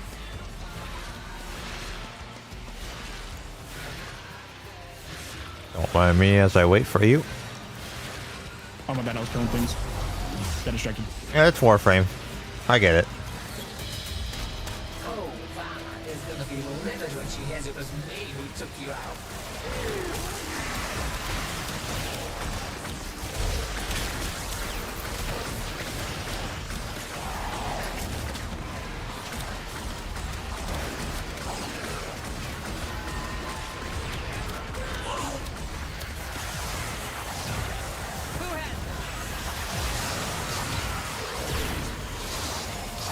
Get ready to make the biggest mistake of your career.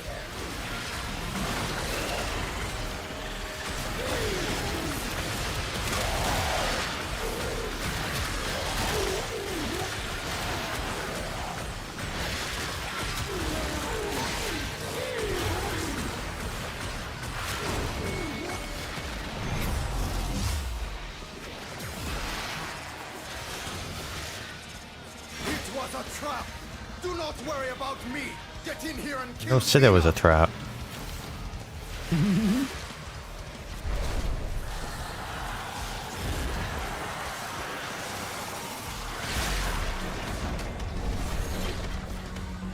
Here I am.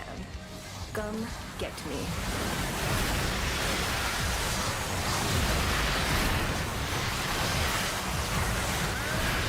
Able for a bunch to do. Don't do anything I would.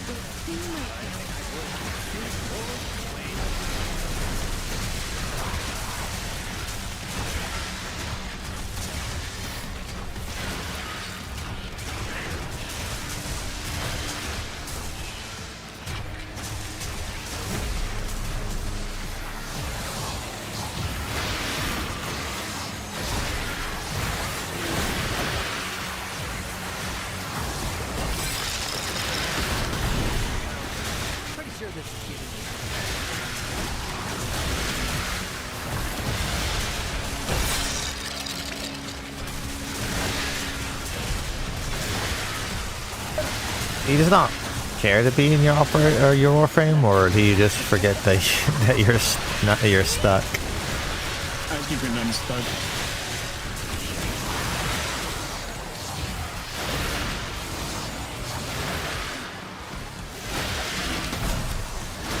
I'm being Kirby sucked. And you're sucking you off? Yeah, Kirby sucking my head.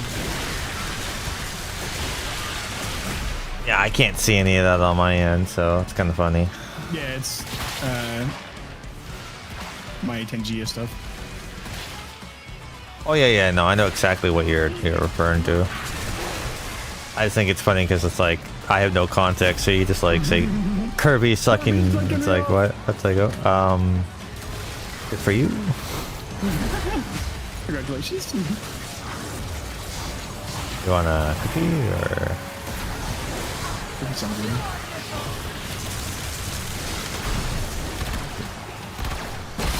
Oh, we landed the red fruits. I figured out what happened there. Hey, Dream, thank you for the follow. Find me! Orion, find me. Satiate me. Oh. Oh, sorry, what? I got in character there. Oh. Hey, Eternal, you ready? Indeed. Yeah, so what they did with Nidus is that they made it where the link cast is now just no mutation costs. Yeah. They made the larva recastable, so you can just spam it. They made the range, like the 4 have range now, so you can increase the size of it, which is nice. And then they made the mutation stacks a little bit. It feels a little bit faster to get, especially with this the way the one works. All right, let's do Steel Path and fight Mr. Whatchamacallit, Ryoku. All I can think of is fucking get over here, Scorpion.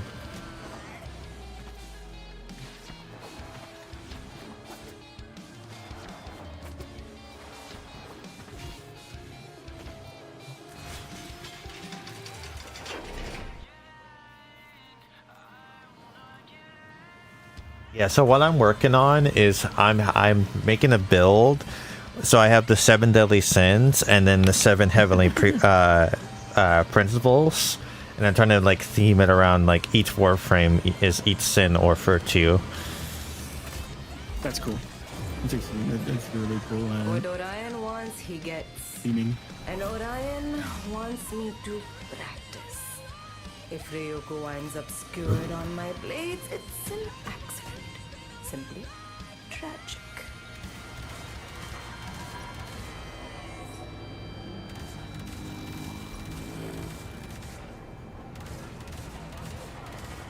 Bum, bum.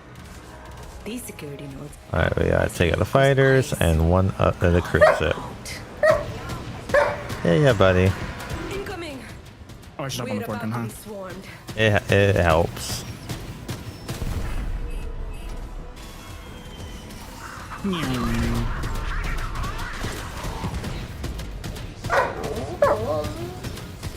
Oh yeah, what else? Doggo has come to say hi.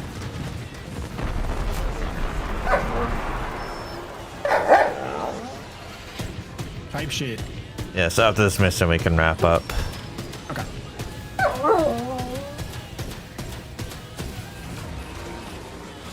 Oh, I didn't charge all the way. Oops. And kaboom. And kaboom.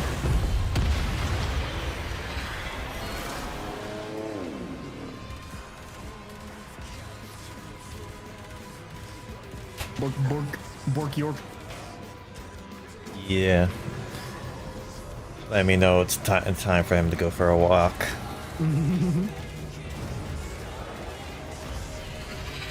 Supply transports marked. Blast their cargo, but leave the ships intact. Yeah, that actually got me. What got you? jump scare. I've played enough of the Resident Evil games and other horror games where I'm like, jump scares don't get me. It's like but like I really like psychological horror because there's no like you can't prep for anything. Things are just happening. That's the kind of horror I like. Pilot panic will be setting in soon. I'm surprised that you got jump scared, especially while playing Warframe, because like Warframe, you kind of turn your brain off. I think that's why I got jump scared. Oh, Usually interesting. Jump scares don't get me.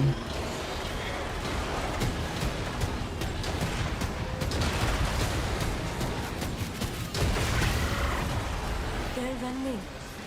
So are you excited for the Ocarina of Time remake? I still have yet to even like play They fled the right original. to a massive cloaking signature. Hit it with the forward artillery. Jeez, I wonder where this sip is.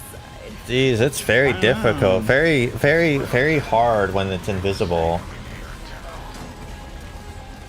Are you gonna... There we go. Yeah, I was on the other gun. I did. Switch to the other one. Now it's our turn to do some reaching. Shall we? Why's my cat down? Get up. I mean, I would recommend just not bothering with playing the original and just do the remake. I eventually want to go through and play all of them. I was waiting to play it because me and one of my friends are going to be doing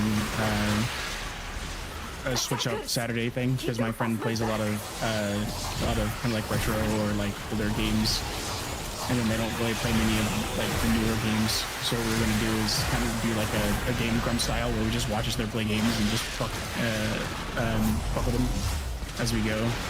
That sounds like a fun time. On me. No fair.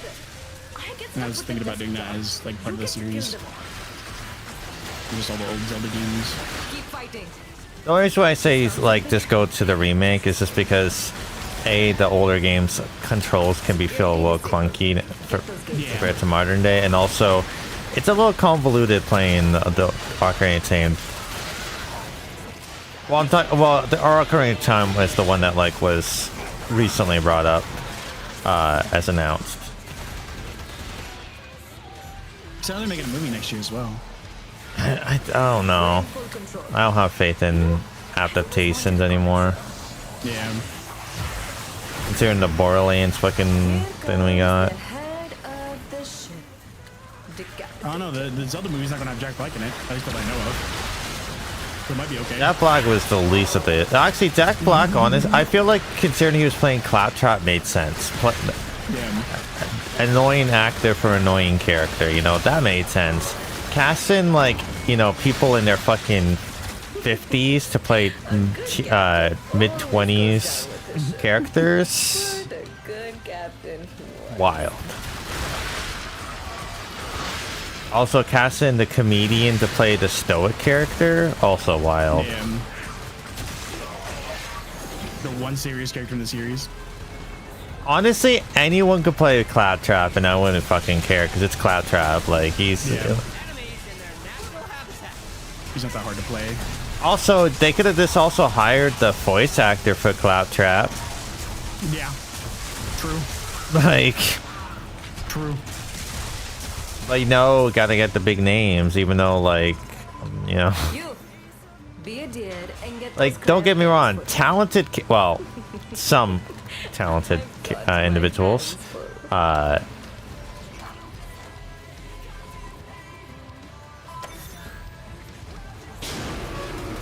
think Tina was okay, but also like the plot was also they also had like easy plot. I think if they made a movie with Handsome Jack as the villain, I think it would have been way better. Obviously, I think they were like, oh, of like 2 or whatever. Yeah, I feel like they were trying to do like they weren't even doing 1, to be fair. Like it's its own plot, but like I feel like they had a nothing burger villain who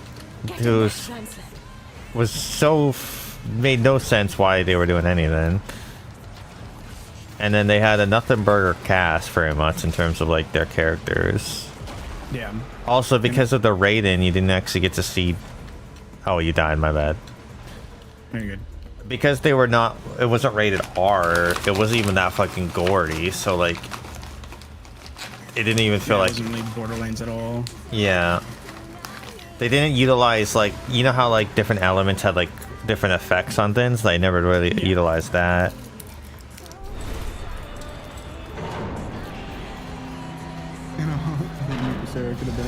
I mean, so here's the thing, like, if, like, the classic Mortal Kombat movies, right?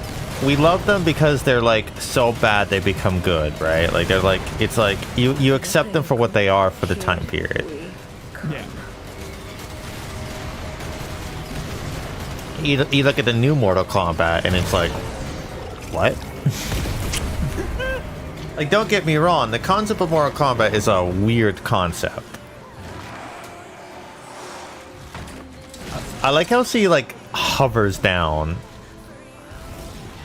They're, like, gravity's normal, but she somehow fucking has, like, the levitation spell going on. It's because she likes to be above others.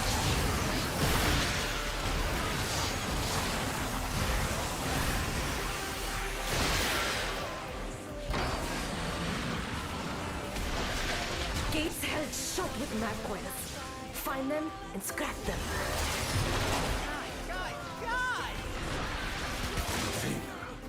I thought you'd never come.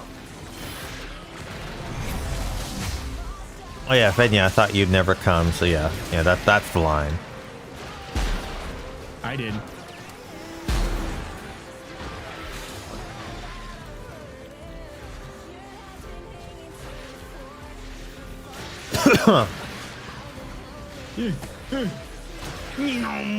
I'm here.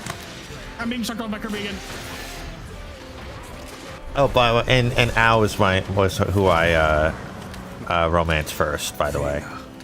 Or Aoi, however you pronounce her name. Provocation brings you right to my killing floor. A lesson. I instantly started romancing Volt. I forget the character's name. Yeah, but because there was different titles, I was like, I gotta now get all of them. Would it seem more noble to you if I trade my ego notions of honor and duty like you do?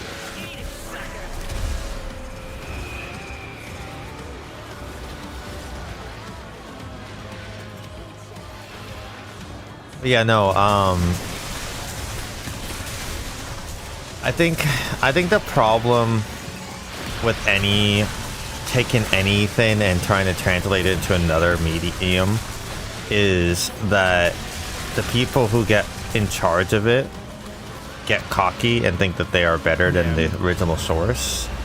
Witcher is the prime example of that. I think Witcher is probably like the best example of what happens when people think that they're better than the source. Yeah. And they're wrong. Like, even like if you look at like Witcher books versus games, there's liberties taken with the games, but there's still, it's the core is still there. And even if like some aspects of the game is not fully accepted, it's still.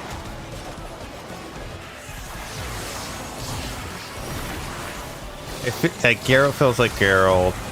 The world still feels like the world.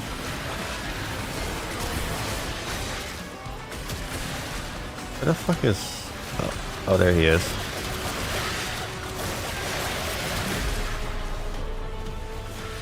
Any last words before we I'm leave this? very cool. This is actually fan of The Witcher. Yeah. They just never care about the original one. They just want to make money off of it. I mean, I feel like Henry like knew the source. I believe like the cast, at least some of them, maybe weren't like diehard fans, but they respected the source. Yeah. You can kind of tell a little bit with some of the portrayals that there was effort done. But like them killing off like characters, like it was nothing, throwing away like actual logic and like making Yennefer want to kill Ciri instead of like making her a motherly figure was the most baffling thing ever. And then they had to pivot so hard in the next season where they're like, we fucked up, and this had to like say that season never really happened. But it did. And then they made the prequel where we saw the Proto-Witcher, which was an elf, and it was just like, what the fuck am I watching? Yeah, no. And like, the first season was fine. And like, there is some things that you have to take liberties on when translating a book to like visual medium, but goddamn, like... Right. They killed off Eskel, turned it into a lesson somehow, like nowhere in the lore of that. They have a fucking, like, fetish with monoliths. Like, it's just... Wow. I didn't mind the one where it's like a prequel where like you learned like the history of the Wolf School a little bit. Like, that was fine. But the fucking... The debauchery that happened with the fucking Siren of the Song, where it's this little short story and they took an actual like a character and basically said, nah, she's just gonna be the badass bits, because every woman now has to be a fucking badass bits in every fucking, like, it's no flaws, perfect little being, protecting the childhood like friend from the bullies, and like she gets a happy fucking ending. Like, the irony that the fucking like war between Lan and the mermaids is like a fucking C plot of the short story is fucking hilarious. Like, it's not the they advertised it as its main thing, and they made the fucking Little Mermaid, which quite literally the book and the short story, I should say book, the short story it comes from, literally makes fun of the Little Mermaid, because that's the whole point. But they made the Little Mermaid story instead, and then they have, I can't remember her name on the top of my head, but she basically is meant to have a tragic end, which is literally the whole point, right? Is like, she basically never has a happy ending. She like contracts syphilis or something and then fucking dies, or no, it's like it's one of the like the diseases that like ran through the province. But yeah, like, she's just, it's like a bittersweet thing where it's like she has basically two things on her procession, which is like her lute and then like basically the pearl that like Geralt gives her. It's supposed to, and that's the whole point of the story, and they're like, nah, happy endings. And it's like, no, that's not how it's supposed to be. Like they had like fucking not one but two montages of basically making like Yennefer and also fucking Ciri. Now, Ciri becoming a Witcher is kind of a thing that happens in the games, so that's not too bad, but like the way they go about it, where she basically already is capable. So when they run into the rats, and don't get me started on the rats, they're supposed to be diabolical. They're not supposed to be good, but they tried to make them fucking likable because they wanted to make a whole fucking series about the rats, even though the rats do really fucked up things to Ciri in the books. In the show, they don't do that. They're supposed to be like Robin Hood characters, but the best part of the fucking last season was literally when fucking they had the villain, and I say quotation marks, he's supposed to be the villain, just come swoop in and fucking just murk them, and it was the best fucking moment ever. First of all, when you have a guy fucking whistling while stepping down the stairs after fucking and blocking a fucking bolt with their sword casually, you kind of just want to walk the other way, but no, they fucking fight, and he just fucking just does not care. He just destroys them, and it's so great. He has multiple Witcher medallions as a fucking trophy. Witchers are fucking feared because they're really strong, and you see a guy who's not a Witcher, actually no, sorry, he is a Witcher, but that kills all the Witcher. I can't remember. I might be mixing up a character, but anyways, like, either way, a guy who kills multiple Witchers is someone to be feared upon, one way or the other. I don't mind them moving away from the source material if it suits what they're trying to story, but I think the best represent is what the... Yeah, exactly. Like, to be honest, I'm not a big fan of it. It just feels still too Hollywood for me. Like, it feels like the cut and dry, like, you trace around it, here you go kind of stories. But there is some uniqueness to the story that I appreciate. You know, keeping the line that Frankenstein is kind of the true monster is supposed to be the human, not the fucking creation, is good to keep because that is the moral of the story. But yeah, no, it's just there can be good adaptations, and there has been, but I think the biggest flaw nowadays is how they make everything like Netflix has the philosophy of second screen capability where everything has to be like so in your face because they have to make sure that everyone's not going to be paying attention because they're also going to be on their fucking phone doing TikTok or whatnot. Right. Like background material. I think Frankenstein has enough like base where you could go completely away from the book and it's fine because of the way it's set up. It's same with like Dracula. You like those are classic concepts that you can run with really easily. The problem with something like The Witcher or Borderlands or even like let's just say like any book basically that like they try to translate is like Hunger Games or Percy Jackson, like those ones are designed in such a way where they have such deep lore and world building that if you don't utilize what they have set up, it falls apart and there's problematic butterfly effects. I think a prime example is also House of the Dragons.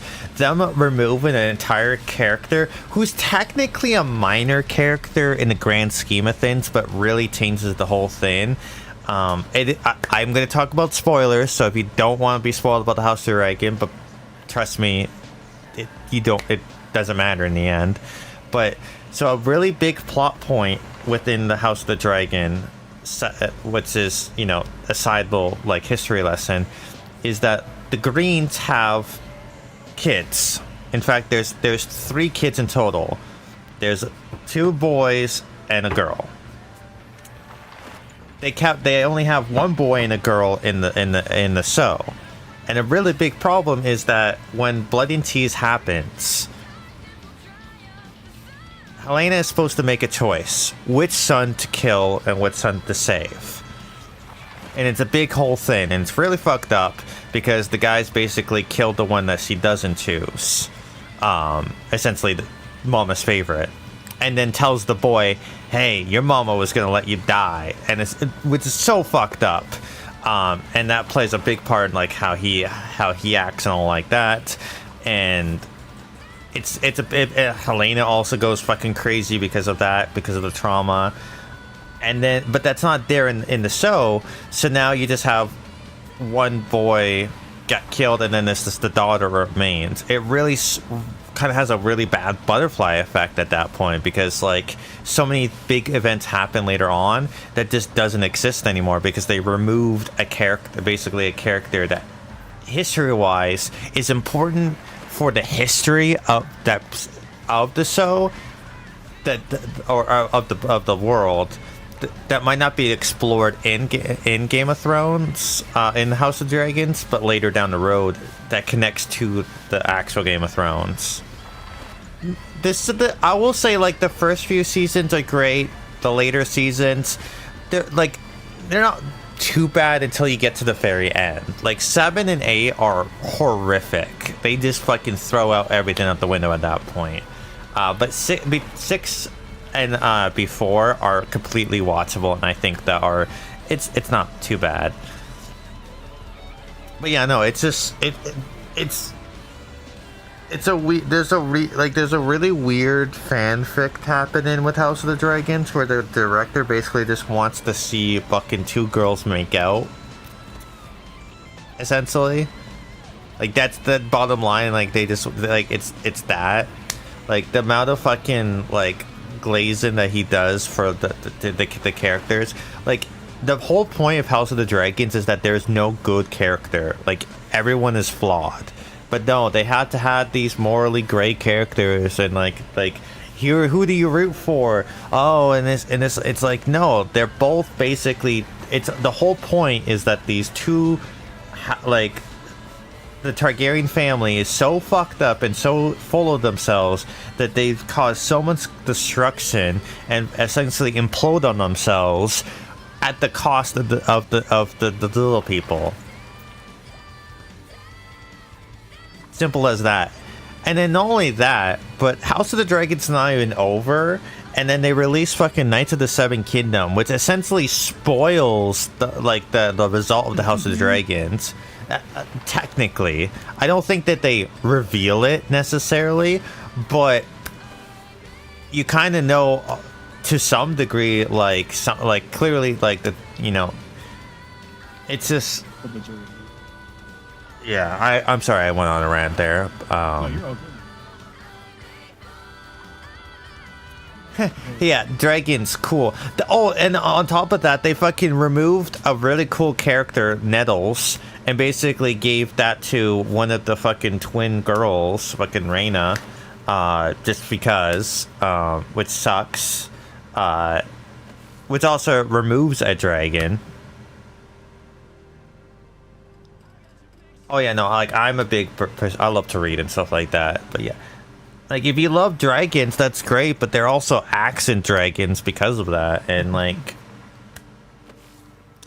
and I understand aging up characters because you kind of have to, especially in the original Game of Thrones, because like, elsewise you could just not air it at all because things happen to children, and that's not something that would be appreciated on TV. Not that, it should, understandably so, but the way they do it makes it a little bit more messy when they, instead of aging up a character, they technically de-age the character, because like the main character Rhaenyra and Helena, oh not Helena, sorry, Alicent, they're not supposed to be like childhood best friends. There's an age gap between them, like, and they wanted them to make best friends turn to enemies, turn back to lovers, I guess, is the whole plot, because that's what it feels like. Yeah, no, it's a mess. I think that if you're going to adapt something, just literally copy and paste. Besides, like, maybe internal monologues, maybe find clever ways to have that happen, like, visually told. But just fucking drop the bullshit. Don't fucking bother doing the stupid fucking, I'm gonna do better than the original mindset. Now, sometimes it can work out. Like, don't get me wrong. There's some people that take something and they run with it, and it can work, as you said with Frankenstein. But I think that the important thing to think about is,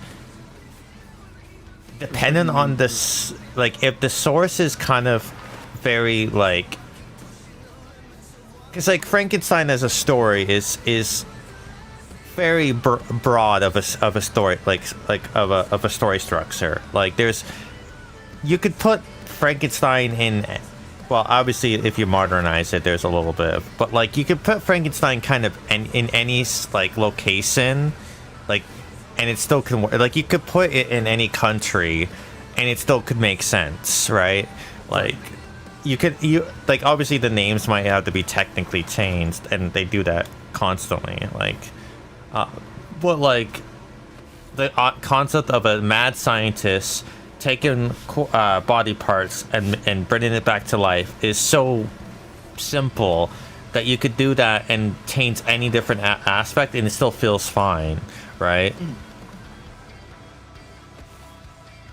Well, okay, when I say copy and paste, I just mean, like, take the plot and mold it around and keep that the centered, at least the core principles, like, keep that aspect, right? Like, keep the character growth you want, keep the important beats still there, but like, obviously you have to change a little bit because, like, you're sewing instead of like, so like multiple pages can get thrown out because it's sewn instead.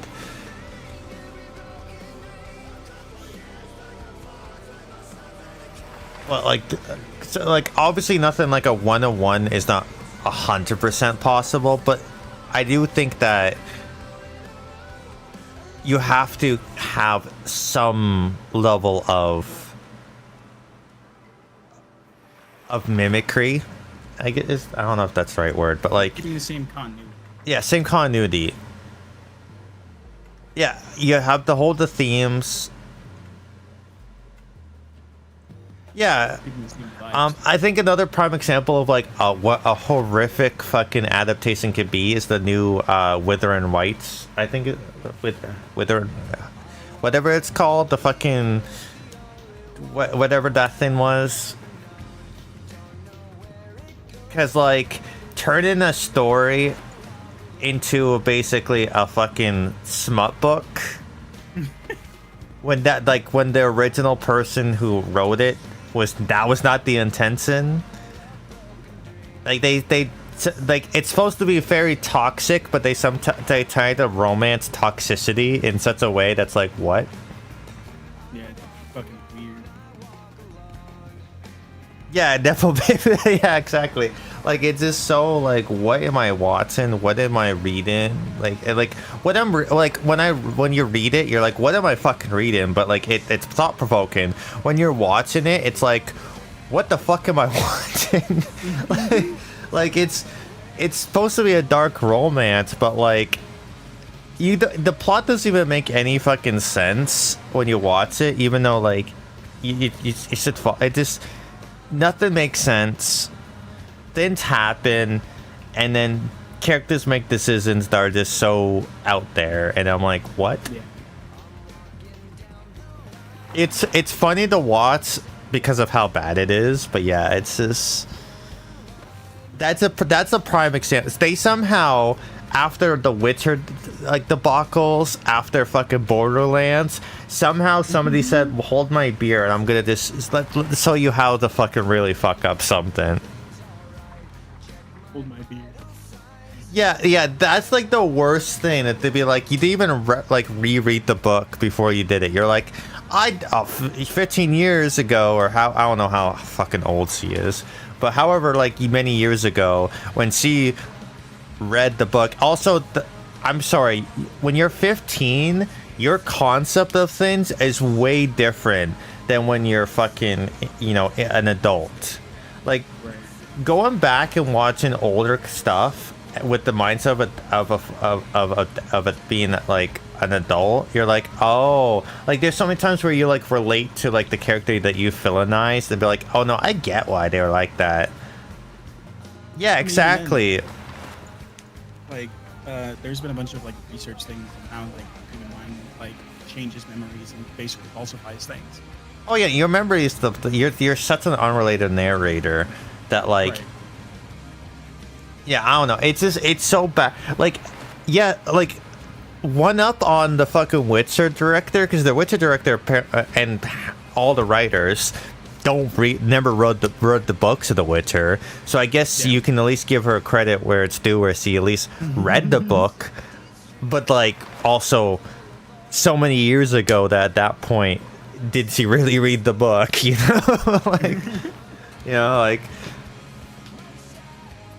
also like the like, I get Hollywood, you gotta have like attractive characters, I guess, but also like, I don't know who what the actor's name is, but he's in everything fucking now, and it's like it's like there's a point where you're like, do you cast the character for the character, or you're casting it for the actor? Like, right. Like, don't get me wrong, like there's to a certain degree, like when you watch an Adam Sandler movie, right?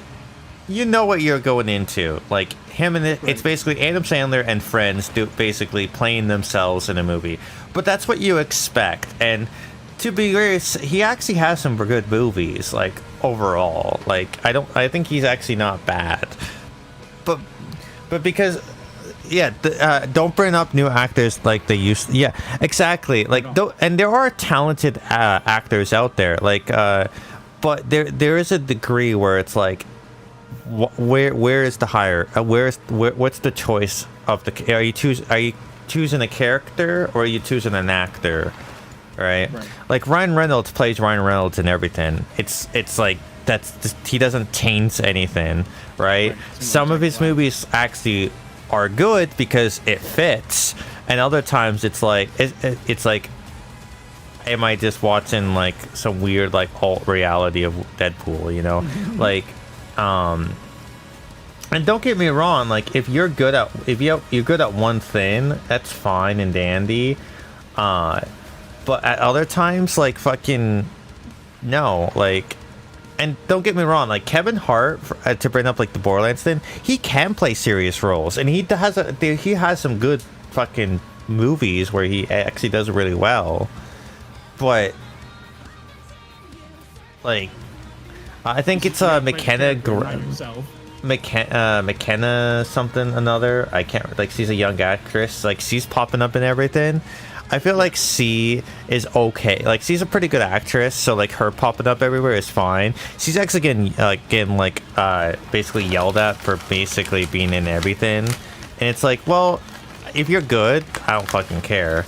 Like, it's like the Sayu of voice acting, where everyone's getting pissed off at Sayu because he voices everything, right? But that's mostly because his friends want to goon and they can't goon because he's voicing the characters they want to goon for, which I think it's kind of funny. It's just a great fucking voice actor in the first place. Like, he deserves yeah, what he did. yeah, exactly. But like, it's like how like Nolan North and Toy Breaker were like voice everything back in the day, right? Like they were like everywhere, right? Or like, oh, I love him. I love Sayu. I love the guy. Like, he's great. Like, there's no trash talking him. I was just using him as an example of like oversaturation, right? At least he actually can change his voice for the character.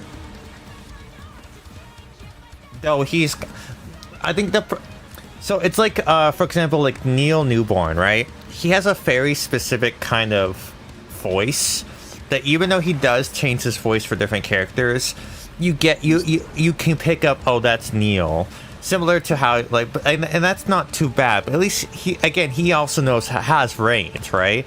That's fine when you could be identifiable but still have range. Like Alan Tudyk, for example, voices so many fucking characters in Disney, but you would never know because he has such range, right? Right. They also modularize his voice a lot, technically, for some of them. But anyways, that's besides the point. Oh yeah. But like I think that also the biggest problem is like Hollywood, like, oh, we have voice actors we need. Let's hire non-voice actors. Let's just hire actors who, because it's a whole different scenario when you're voice acting. Like, it's not just you. You can't just put an actor can act, but an actor can't voice act necessarily. Like, it's a whole different kind of aspect to it all. Yeah. Like, they cast Aquafina, or whatever the fuck her name is, like, in everything. Like, her voice fucking annoys me every time I hear it at this point. Like, yeah, and like, don't get me wrong, sometimes it might work, but other times it just doesn't. Like, there are actors who turn out to be really good voice actors, or vice versa, voice actors that become really good actors. Like, that can happen. Mm-hmm. But I feel like also it doesn't make any sense because like the amount of money Hollywood would save if they hired voice actors, because unfortunately they wouldn't be charged as much as a big name actor. But of course they're like, oh, we won't have sales because we don't have the big. I can tell you right now, the Mario movie could have every fucking voice could be a voice actor that nobody fucking ever heard of, and it would still make a lot of money, because I don't think anybody watched the Mario movie because Chris Pratt was playing Mario, or fucking Seth Rogen was Donkey Kong, or fuck who else who was fucking voicing every character.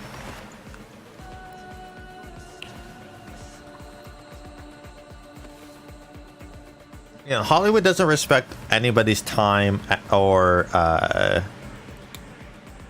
or dedication. Yeah, the only one that gets people there doing it, keep big names. Like, also, like, in terms of, like, also for The Witcher, right? If you really didn't like if they didn't like the books, the video games have a really nice story. And you know what the best part about the fucking games, if they just did the games in terms of story? You know, Ciri is a badass bitch in the fucking games. Yennefer is a badass bitch in the games. And twists are badass. Like, if they wanted girl power, the fucking games basically have girl power. It's not in your face about it. Like, it just, like, makes sense for the characters. But, like, if that's what they wanted to preach, because that's like the main issue too, is the fucking political agendas that they throw in fucking movies and shows nowadays, or like ideologies. It's not necessarily a bad thing. It's just when they make it to where it's like they throw it in your face, it only does the opposite of what they want to do with it. I'm sorry, Witcher is like in a fucking like fantasy fucking like old age fucking Europe. Modern day politics should not be in there, you know? I mean, politics is just used in media generally. True, but I just, you know what I mean? Like, it doesn't, and like, they can make subtle nods or like jabs from, but like, it just, there's too much of like in your face about it. Yeah, no, exactly. Like, my problem is when the character who's gay, that's their characters because they're gay. Right. The singular purpose that they serve is to bring it like, rather than having. And also, yeah, the difference is respect. Yeah, exactly. And I don't care if they and I think a video I watched like Disney princesses, right? You know, the whole like, do they need to be blank like color for it to work, right? I agree. You can change the ethnicity around of different characters as long as like it's not really, that's not why you're taking like the main point of the story. Yeah, exactly. Like, yeah, like for a prime example, like Beauty and the Beast, like it's in France. You could have fucking any of the characters, swap any fucking race, and if, or I should say skin color, you know, because any ethnicity, and it would still be pretty fine, like as long as they're friends, really. Like they just have to be friends, right? Like the only time is like Mulan, right? You kind of stuck with, you kind of have to be a specific, like that's kind of set in stone, right? Or Pocahontas, right? Like those are very much like meant to be very specific to what that story is. But if it's a fantasy Disney princess, it doesn't matter. And like and that translates also like into other like types of like any genre, right? Like it, as long as it feels like it makes sense, I don't fucking care who they pick as an actor. Yeah, exactly. I think the prime example of how brain dead Hollywood has to be is the Harry Potter. Of all characters to make black, right? Like, you could have made any other character black pretty much and it'd be fine. Choosing the one character who's villainized, who's targeted, who's just basically like assumed certain aspects about them as the only, by the way, I guess he's not the only. I think they probably have a lot of extras to mix it up and all that. But like, right? It's like that's like the most, especially if they cast all of like of James and like friends as white people. That looks really, really, really bad. he gets hung on a tree. Like that becomes Litten, right? And like Harry in the very first book is basically just saying, Snape, I just don't like the way he looks. He's sus. It's like it has a whole different nuance to it when you make them that right. Now, if like picking an actor because they're good at what they do is another thing. Like that's fine. Like if they had a very talented actor or actress fucking go to town and basically knock it out of their power, I'll be fine. Yeah, exactly. It almost does it worse by being inclusive. By doing that, you're basically hindering it. And also, like, his whole story gets diluted. Yeah, true, but like, it's just a prime example, Dream, of like problematic, like, thinking, oh, we have to be inclusive, we have to have every ethnicity, every fucking sexuality, every fucking type of thing everywhere. Like,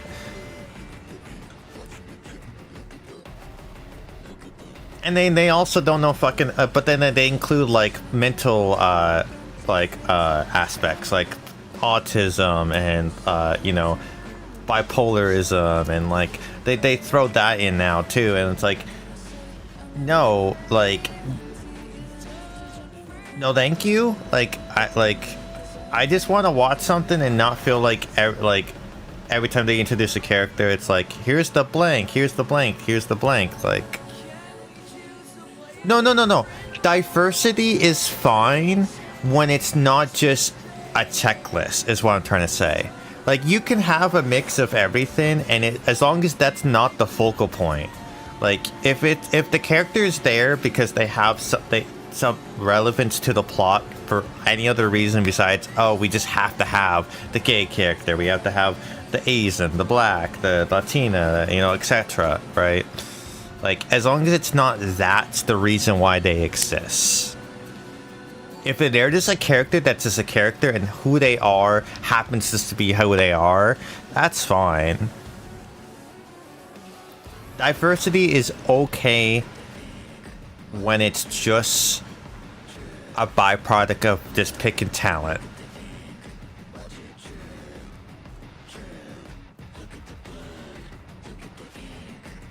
And don't get me wrong, I'm also okay with, like, they want to touch on certain subject matters too. That's perfectly fine.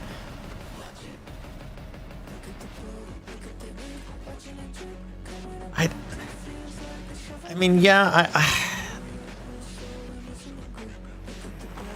yeah, no, no, and that's what I mean. It's the mindset of those who are in charge that's the problem. And I just feel bad because, like, people being cast not because of their talent, which they might have, but because of some other checklist that has to be made, and some people also missing out on opportunities because of that too. That's problematic. He's doing it as a way to push publicity. Yeah, no, 100%. Like,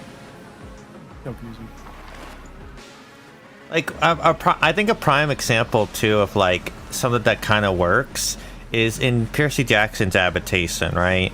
They made one of the main characters, you know, they picked a talented actress, and like, it works. Their skin color didn't fucking matter. Like, it was irrelevant.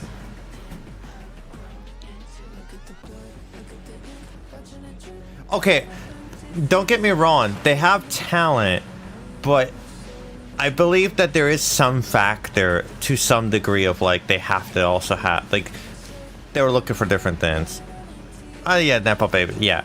Like, I don't think that you can be completely talentless and not get like, you're not gonna get casted if you have no talent, but like, I do feel like to some degree there's a bit of bias, like, in terms of the hiring process, where like, if you happen to have think of it like, you know, like America's Got Talent, where the more tragic of a story you have, the more likelihood you have to advance because people feel sorry, and it's like, the talent's there, you have that, but that extra layer of that tragedy makes it even more palpable, right? And I know how staged and flawed America's Got Talent is, but it's just an example of, like,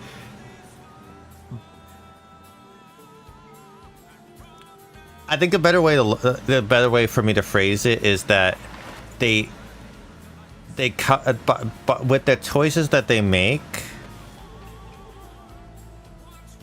Oh yeah, no, that is fair, Dream, about like how Hollywood still has like a lot of like old, I would say old-fashioned mindset with is kind of what you're saying, like.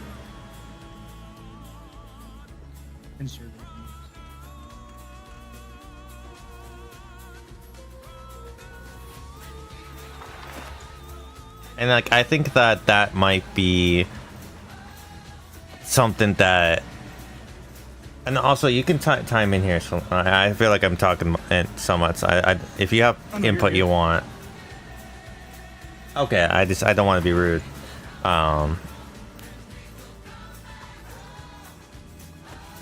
But yeah, no, I do see that point. I do agree. Like that's still, it's the same like with like gaming. Like there's a lot of old people that are in charge of all the games and stuff like that, and it's like they're not caught up with what now gamers want, right?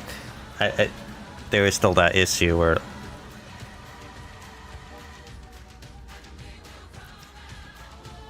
yeah, I do want to stress, like, I'm all for diversity and everything. Like, I want that as long as it makes sense. Just to be very clear, like, I'm not saying go back to, like, you know, not like men dressing up as women because women shouldn't be in fucking, you know, like, I'm not like that old fashioned, you know. But no, it's just at least how I see it, right? And how because like I'm you know a 90s kid, right? So like I am like a good crossover of like the old times to the new times, like that transition, right? And yeah, I think that a restructuring is needed. And another example too of like a really poor choice of changing things is the Snow White movie with the 7 dwarfs, right?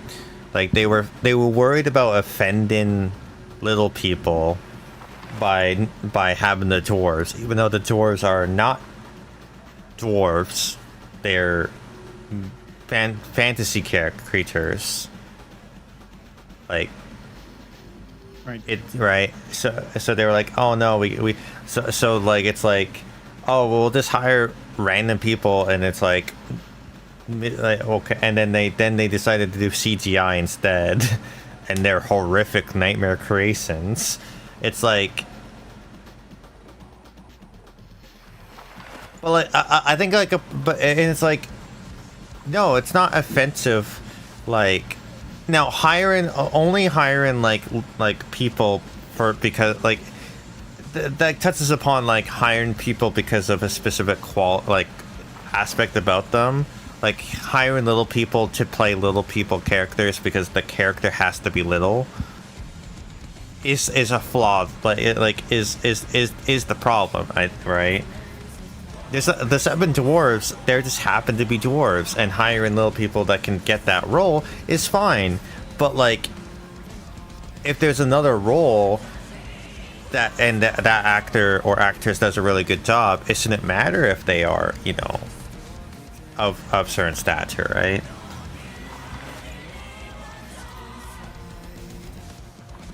But yeah, I don't know. I just think that that's also another problem too. Exactly, like it's a prime example is if they made a character like if they made a character for a movie or show, whatever, and they are supposed to be special needs, right? Like they have some mental disorder, right? And then they played it off as the most stereotypical thing ever. That's problematic. But if they have the character to just happen to have that as an aspect about them, but there's so much more to that character, that's fine.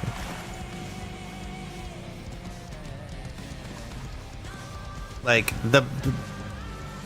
yeah, it's them making characters based on a trait that is like is a thing that you do, but the way they do it now is weird. Oh yeah, they always want to like stereotype it and make it. Yeah, it's like that's their trait, is like that's the gay person, that's the bi person, that's the you know, and that's the, you know, the really stick up their ass white guy, because like, you know, that has to be betrayed too. It's like, or like the plot. Yeah, like the flattening of the characters, exactly. And also what's really like weird is like it's always like there's like life lesson is always like, oh well, this person is a person too, or like they're not so different after all. And it's like,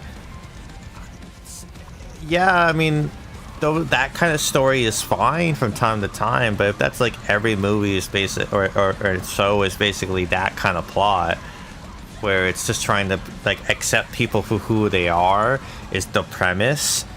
It's like there's so many media of that at this point, of this character is misunderstood and now you understand them.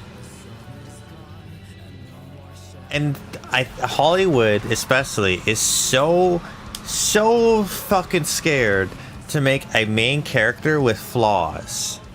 The main character has to be perfect. I mean, you're not wrong, Dream, to an extent, but when you throw it in somebody's face, the likelihood of them to actually retain that in a positive manner is less likely.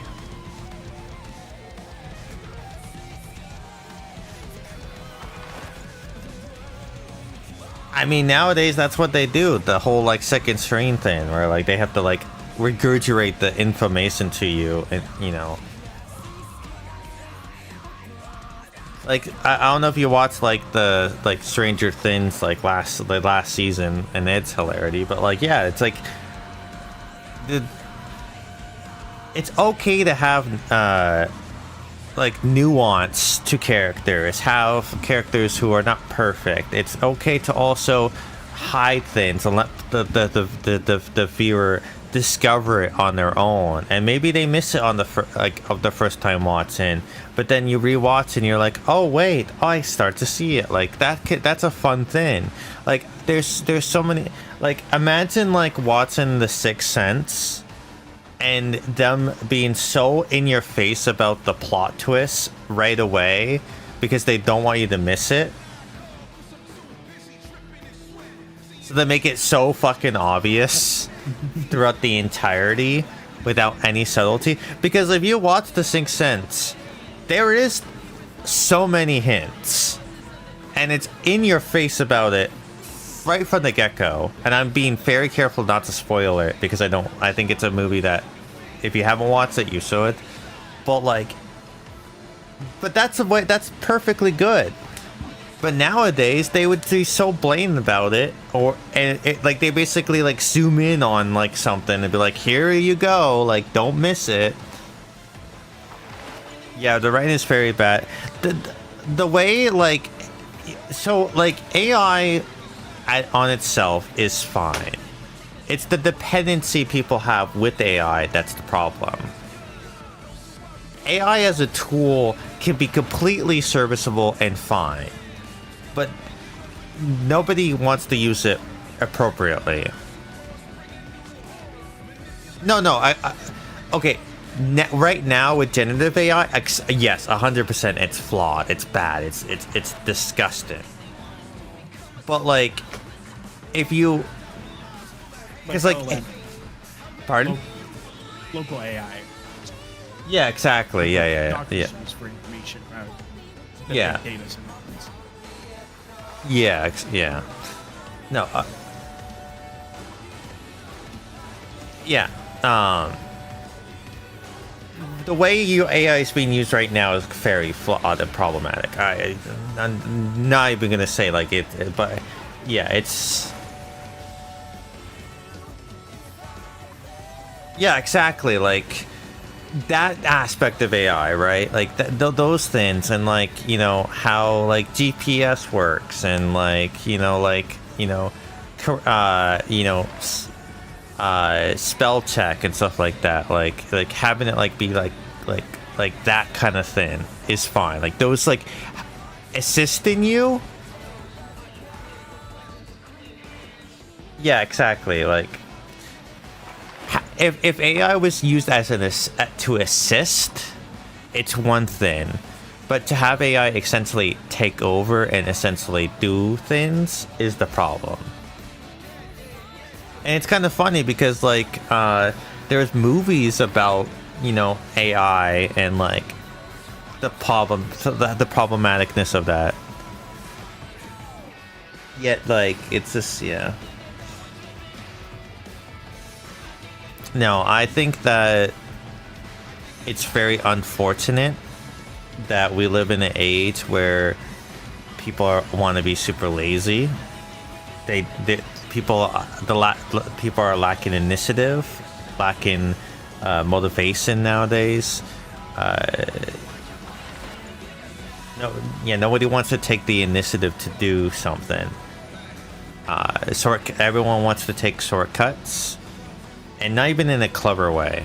You know, the whole term like the laziest people tend to be the smartest people is no longer a valid statement, because now the laziest people tend to also be the most is starting to become also problematically the least intelligent.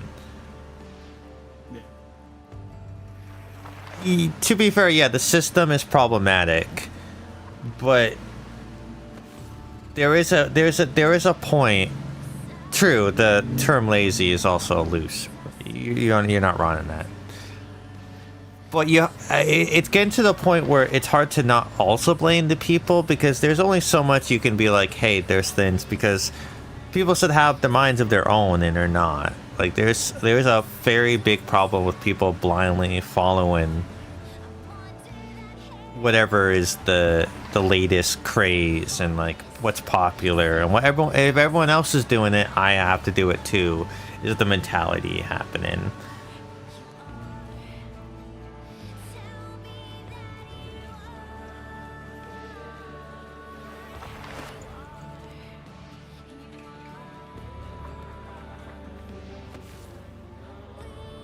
I mean, in the bottom line, you could also like blame, or not blame, but like find a way to connect it to the system for a lot of things. You're not wrong. Vast majority of issues. Yeah. I mean, the school system is flawed because it's still designed for people to work in a factory, even though factory work is not the main thing people work at. Mm.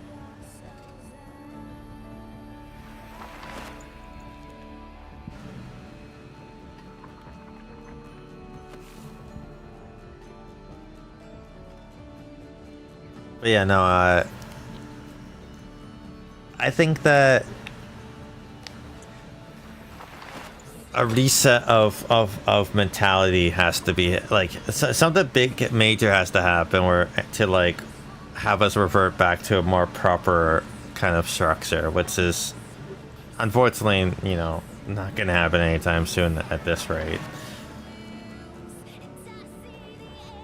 Yeah, it's designed to keep people complacent in that situation.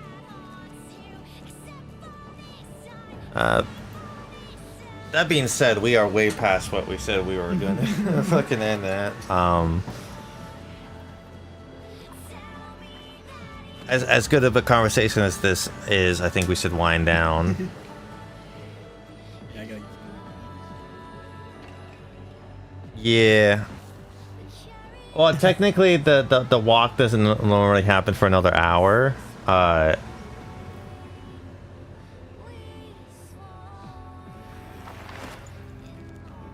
So they like to be spoiled a little bit and try to sneak a little bit. Do you have any specific person you want to raid into, or? Let's see.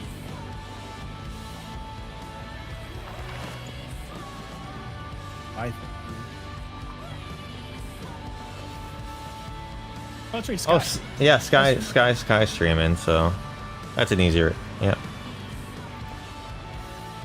Give Sky some love. Well, it was a pleasure to game with you, and hopefully we could do this another day. Oh yeah, 100%. Especially since we have similar games that we like. And hell, considering we could talk for an hour about topics, we could also just do that. Apparently, just fucking make a podcast out of it. Oh yeah, yeah, like any time. I'm happy to talk about anything. And I like hanging out with people. I find bouncing off somebody also helps a lot too when it comes to conversations. Right. Even though you kind of were understanding of the situation. Yeah, exactly, and different perspectives. My goal is always to have different perspectives and to never accept things with face value. But yeah, you have a good rest of your night, and it's been a pleasure.